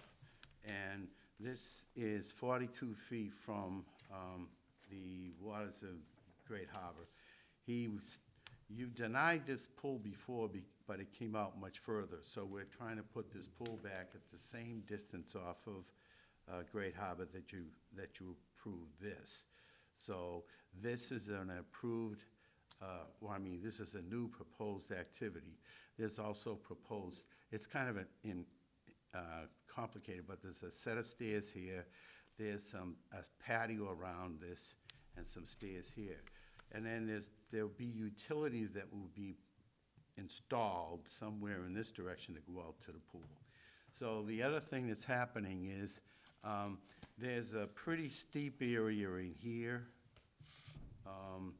And he really wants to have the ability to maintain everything, so he wants to put a grass path in. And to put the grass path in, he has to create a steeper slope than normal. So what we have done was, we've shown these are basically biodegradable core logs, and we're showing that there's seedlings, we call them tubulings, but these are supposed to go all the way up, so this will be a vegetated slope.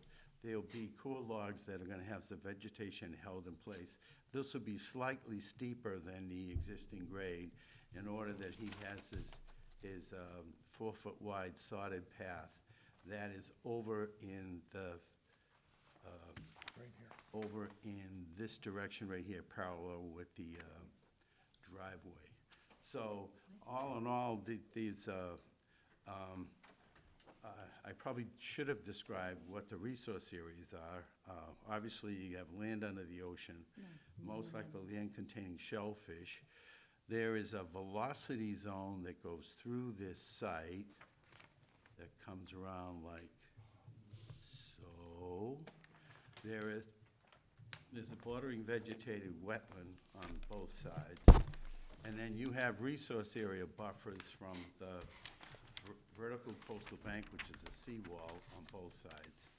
So the bottom line is between your, this is the inner resource area B boundary, so this is the only portion of this site that's near the house that's not under your jurisdiction, and a little bit of corner over here. Everything else is under your jurisdiction. And if you look at this shape, this is a unique shape, and the bottom line is that I've never seen a lot quite like this that has so many overlapping resource areas. So I believe, though, that you can readily approve this. This wall has been built already. It's longer on the ground than was permitted, so, but it's already been built. I went there today and it's been built. So in any case, I'm happy to answer any questions about this. This has been an interesting project. Gee, Mark, Mike, we've known you for 100 years working on this project. Wait a minute. I'm not that old. Jen, Well, wait a minute. Aren't you a year or two older than I am? No, Oh, only a I month think so. older, only a month older. I'll stop. 2 months older. 2 months older? Well, my March, daughter, right? Aren't you March? I'm April. Oh, 3 months older. My daughter says I don't look a day over 80, so I said Violence Works 1 has come a little closer, so I'm not applying that to you. Okay, Mike, a couple of things. I don't have any concerns with your discharge permit, okay? I don't have any concerns with you removing those shrubs and adding Rosa rugosa. Why, when this board denied the pool once already, would you think we would approve it? You denied the pool because the pool, this wall went right across to here and then went back up. And you said that it was too close to this and that you had you said it had to be back a certain distance, and this is integral with, since it's a set of stairs up and down, it's proposed, not yet built, that's gonna be integral to the house. So You I see said no the reason proposed why. pool and bluestone Excuse me, patio. I wasn't done. Okay, And sorry, It would seem to me that given the shape of this, and to me, this is going to have an innocuous amount of impact in reality than else there at that location. It's only a 12 by 20 pool. Well, Mike, the regulations say you can't move any closer than the present primary structure, not some landscaping walls on the property. So that's why the board denied it to begin with.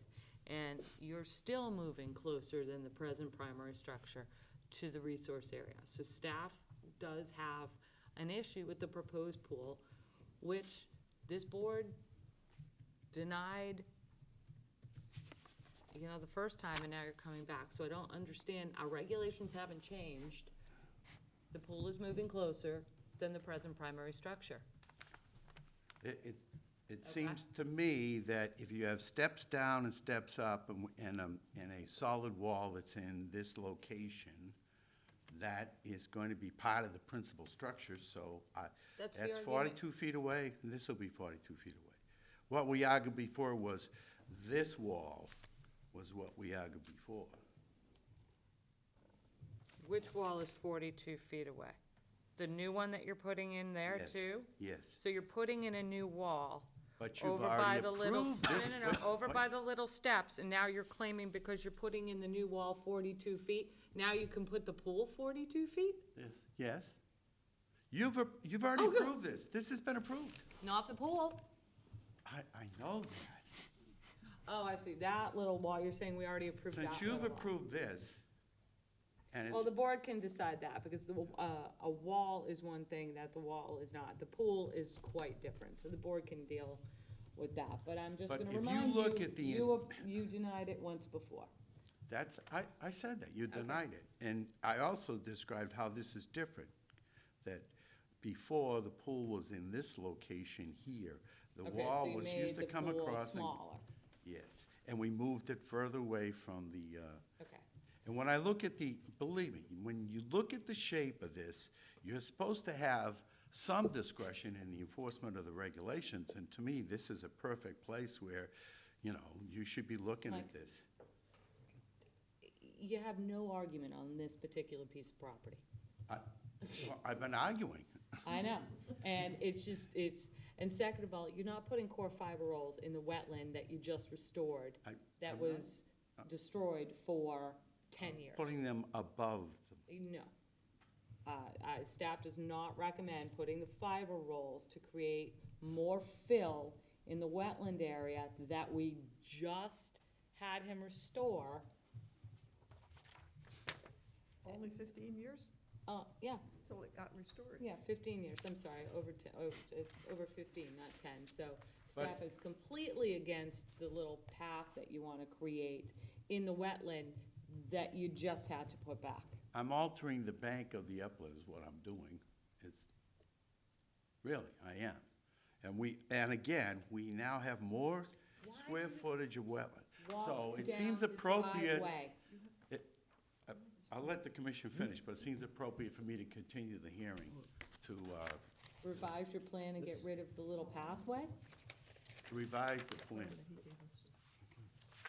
To revise the plan to remove the little pathway? I am a consultant. I will go to my client and say, but I do not make decisions for my Well, I mean, own. does the board want the little fiber roll path in there? You can have a continuance, Mike. But obviously, it's time for the commission to ask me questions. Courtney? I'll hold my question for a minute. You can hold. Kevin?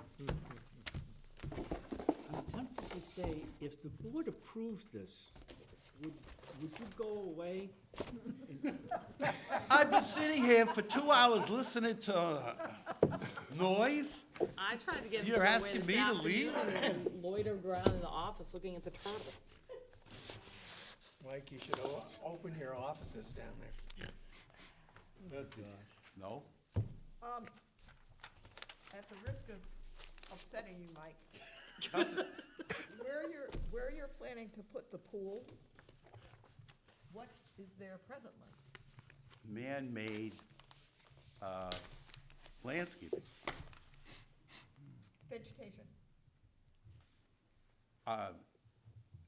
In the past, if I've tried to describe landscaping as vegetation, I've been told it's not native vegetation. That's landscaping. I didn't say native vegetation, vegetation. It's, There are plants there. it's landscaping, yes. So basically, it's permeable surface. If you're putting a 12 by 20-foot pool, which we know pools are impermeable surface, that's why they can hold water. And you're not mitigating for it. I already have more plants than I need to on the Mike, entire site. Let's not go back to that horrible hearing where we needed you to color code everything because you were blending your numbers from 6 different projects. I am not counting the wetland restoration area that, I'm sorry, was illegally filled in and was required to be restored as your extra plants on site. And If they're you already want there, the right? pool. They're already there. Yeah, if you want the pool, then you need to mitigate for it, just like every other applicant does. So if an applicant puts more plants in and then, Mike, do You you want me don't to go get credit crunch your for it. numbers again? Because I had a lot of fun doing that the last all time. right, all right. I understand what you're asking me. That was my question. Yes, and even if they're ornamentals, even if they're, what are the plants that I say? Hydrangeas. Hydrangeas, they do play a role in the environment.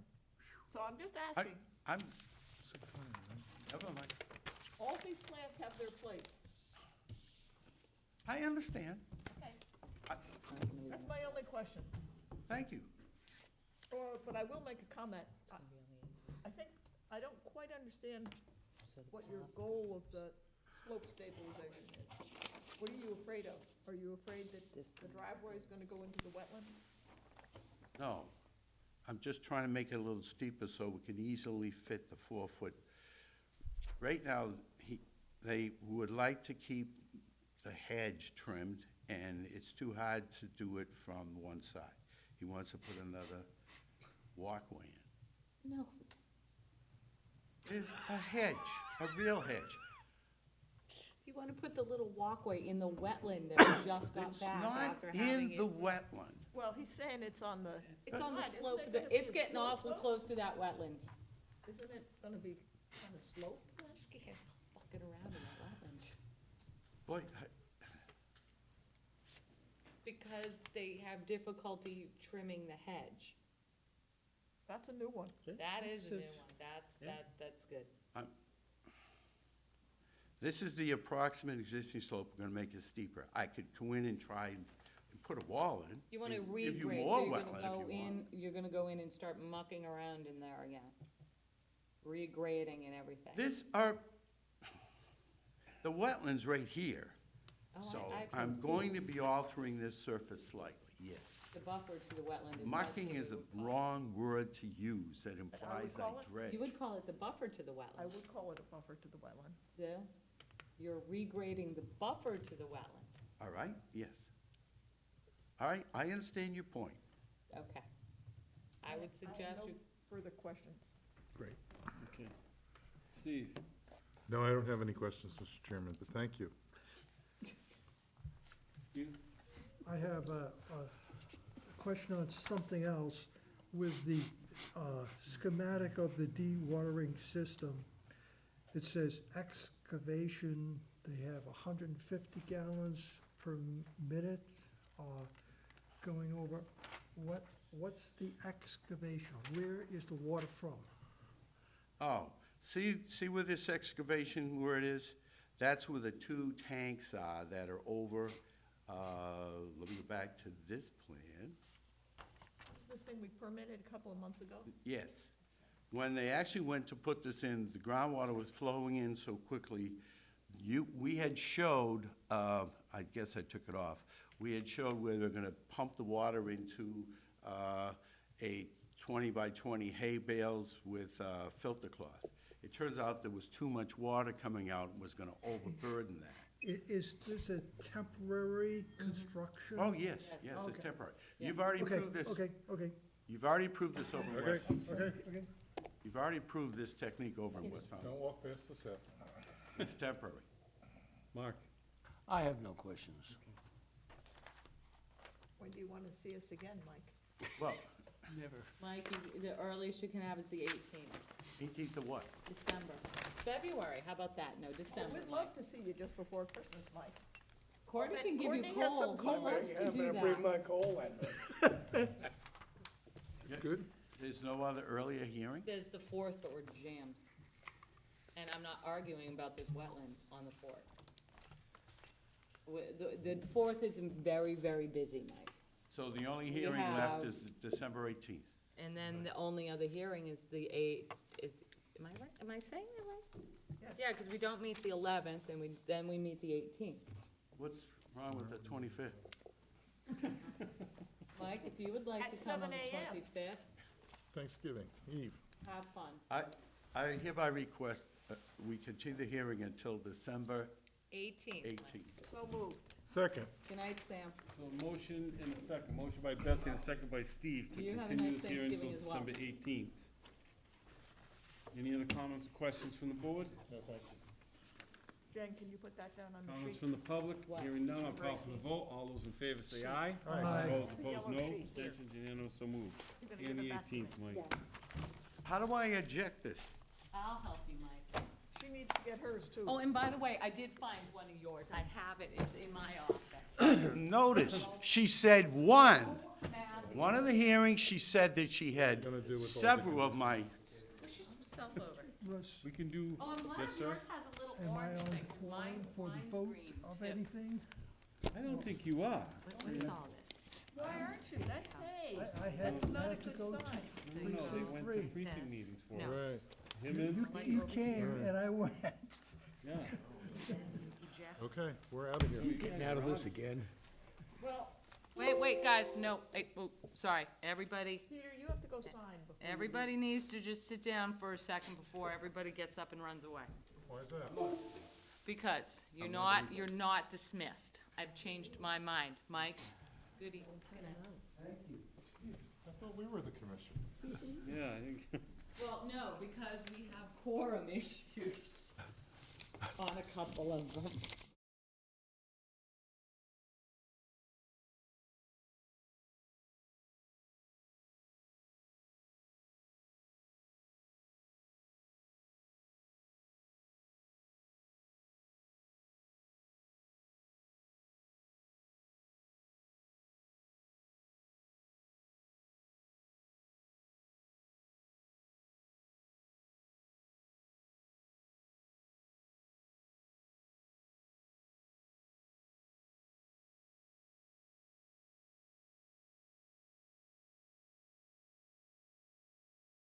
I knew I was on that one. You- Getting away. Is that one that just had to come in for trees?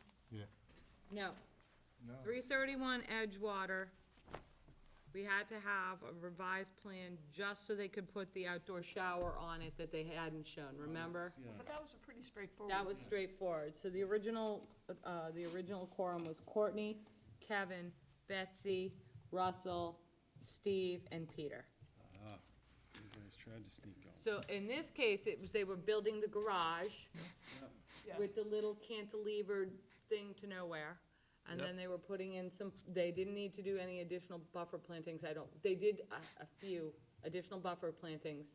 But the only change to the plan was when they had originally come in for this project, they were doing the bulkhead and, they had the outdoor shower, remember? So, But they didn't have it on the but they plan. didn't show the outdoor shower on the plan, so they had to do the revised plan to just add the outdoor shower again, cause that little But there were thing- no, There were no, yeah, Thing. substantive changes to it. I make a motion that we accept as discussed. Second. Second. A motion by Betsy and a second by Steve to accept as discussed. All those in favor say aye. Aye. All those opposed, no. Abstentions, unanimous, so moved. I knew this guy watching. 71 Moonpenny. Moonpenny was the construction of the house with the limit of work. Is the same form? Oh, I'm sorry, Susan, the quorum is Courtney, Kevin, Betsy, Russell, Steve, and Peter. Yeah, it's the same. Oh, that's good. We were able to get these out of I know. And then the only reason the plan, it was continued was so we could see the trees within the buffer zone of the plan, but that was it. Yep.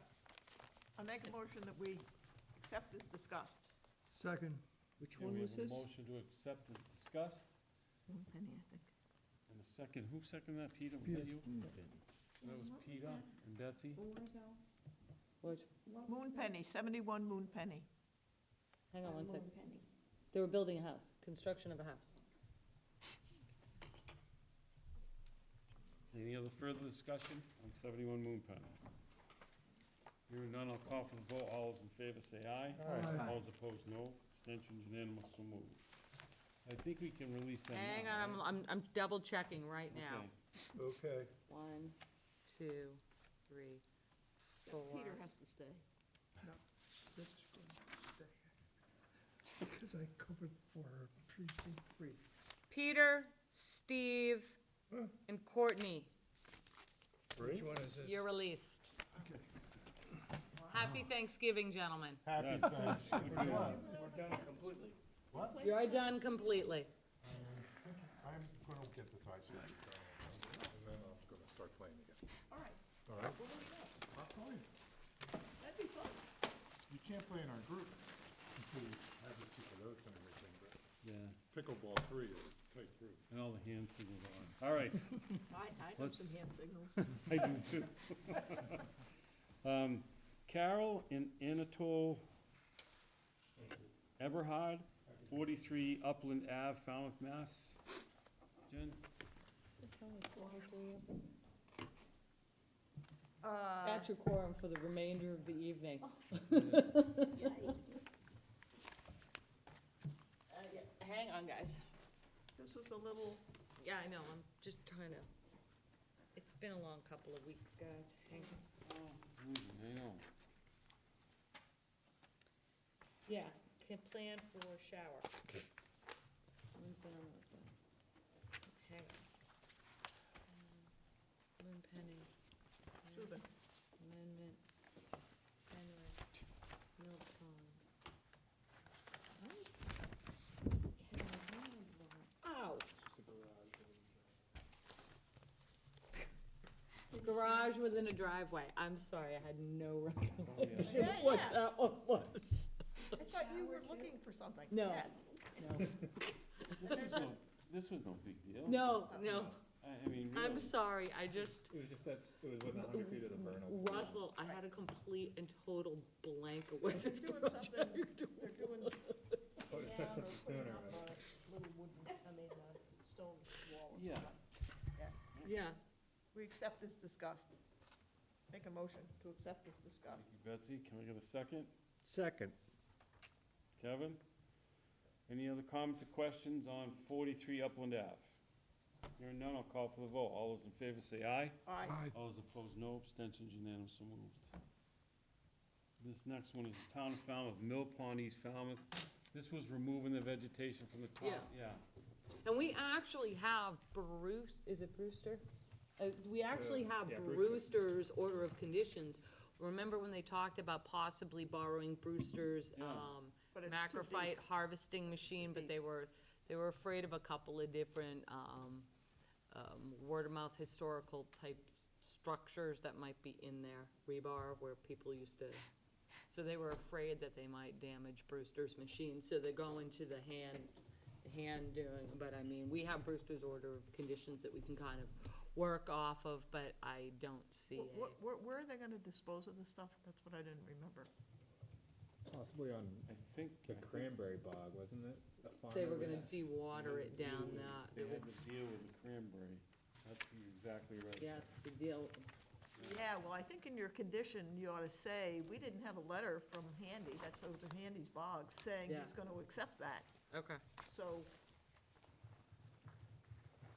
if it doesn't go to Brian, then we need to know where they're gonna dispose of it. But staff can handle that. Yeah, we can do that. I mean, it should be in the condition. Yeah, we can do that. You're right. Those are the kinds of things that- Good night, Courtney. Good night. Have a nice Thanksgiving, sir. See you, Court. Courtney, bring coal for Mike when you come in on the 18th. Boy, are they all signed now? There's 4 signatures on all of them, but Yeah, that's good. All right, so we're good on this You do time. realize if there's not 4 signatures, Amy's going to call you and someone's gonna have to get in. So I would, Kevin's gonna double check all of them before we leave. Why don't you do it now, Kevin? Well, I gotta, It's a good, I'll act. Oh, Kevin, get on that. What is it? The Mill Pond, I move that we accept as discussed using, borrowing from Brewster's, conditions and making sure that, stuff is disposed of in a proper place. Material what, placed in a? Placed in there's proper disposal of the collected plant material. That's my motion. okay, can I get a second? second. Thank you, Mark. Mark seconded, right? Mark seconded, Where's yep. my plan from? Any other comments, questions? Hearing none, I'll call for the vote. All those in favor say aye. Aye. All those opposed, no. Abstentions, unanimous, so moved. William and Lynn Faulkner, 18 Fenwick Let him Road, put Falmouth. that wet one. Fenwick? This was the one next to the clubhouse over on Seacoast Shores. Oh, yeah, that was an And they interesting one. wanted to construct an addition to the single-family house. I want his actual big plan.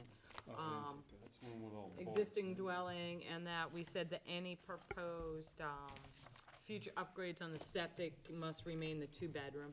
Right. Yeah.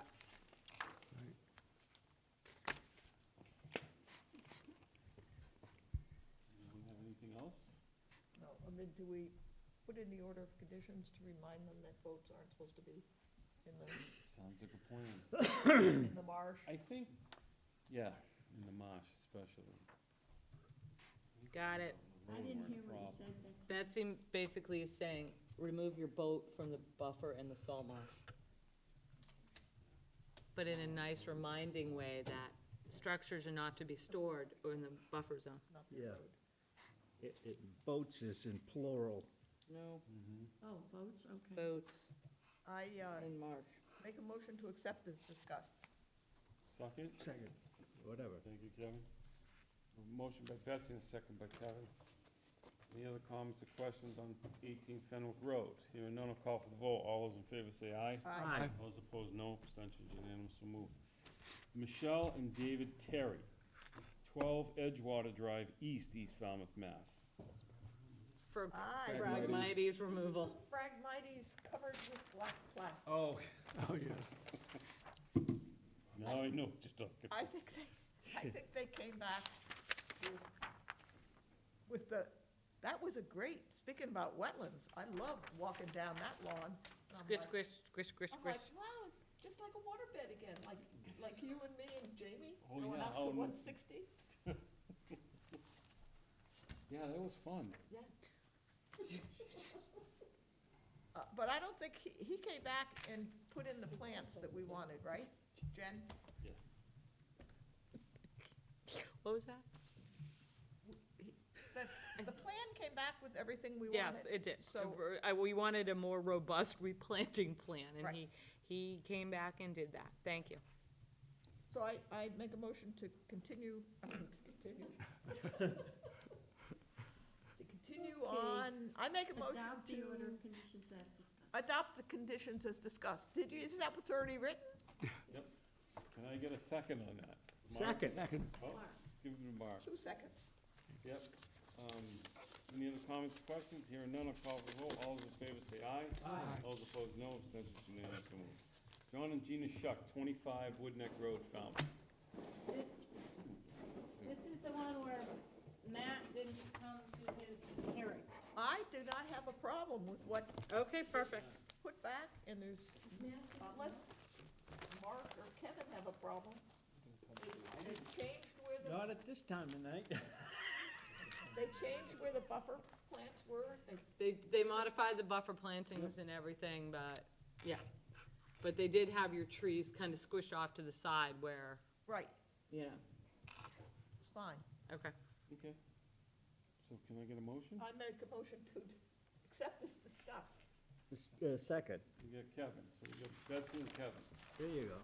There you go. Any other comments or questions on 25 Wood Neck Road? Hearing none, I'll call for the vote. All those in favor say aye. Aye. All those opposed, no. Abstentions unanimous, so moved.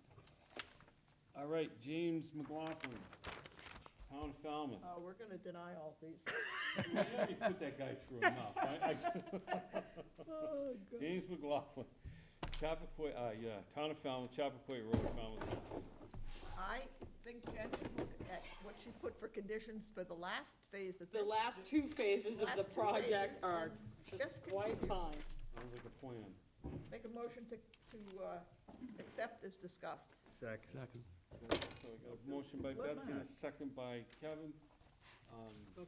Any other comments or questions? Hearing none, I'll call for the vote. All those in favor say aye. Aye. All those opposed, This no. is phase 3 of this project. Yep. James McLaughlin, Town of Falmouth, Shining Sea Bikeway, Phase 1. This is to amend the order of conditions from Stantec and LEC for the widening of the bike path to add the reconstruction of the bridge, the repair of the bridge. Which So needs they're it modified, because the bridge was damaged and the bike path was damaged in the storm, they're gonna do the repairs of that underneath the permit that we issued, so they could repave the whole thing anyway. Right, my only concern with this one, and I would just like it in the conditions, that when they have to dewater, they consult with you as to where, Dewatering, how yeah, it's gonna be done. yeah. Fair enough. Because I know how deep those bridges are. When dewatering, Pump it out. They rig that we'll stuff write like- it a little bit better. Betsy, pretty much my notes are, when dewatering, see Jen. Yes, Yeah. There you go. Okay, so can I get a motion? We all set with motion that? to accept is discussed. Second. Second, Kevin. Any other discussion on this?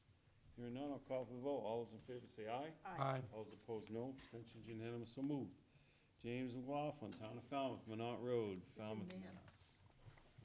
This was to allow for the lifting of the lifting of the restriction on allowing beach nourishment on the west side of Minot, so we can, well, we've always allowed them to repair the sacrificial dune, but this is also to nourish between the jetty and the Haddad parcel and all there to kind of stabilize that area. Are there any time of year restrictions on that? I mean, only if there are birds there?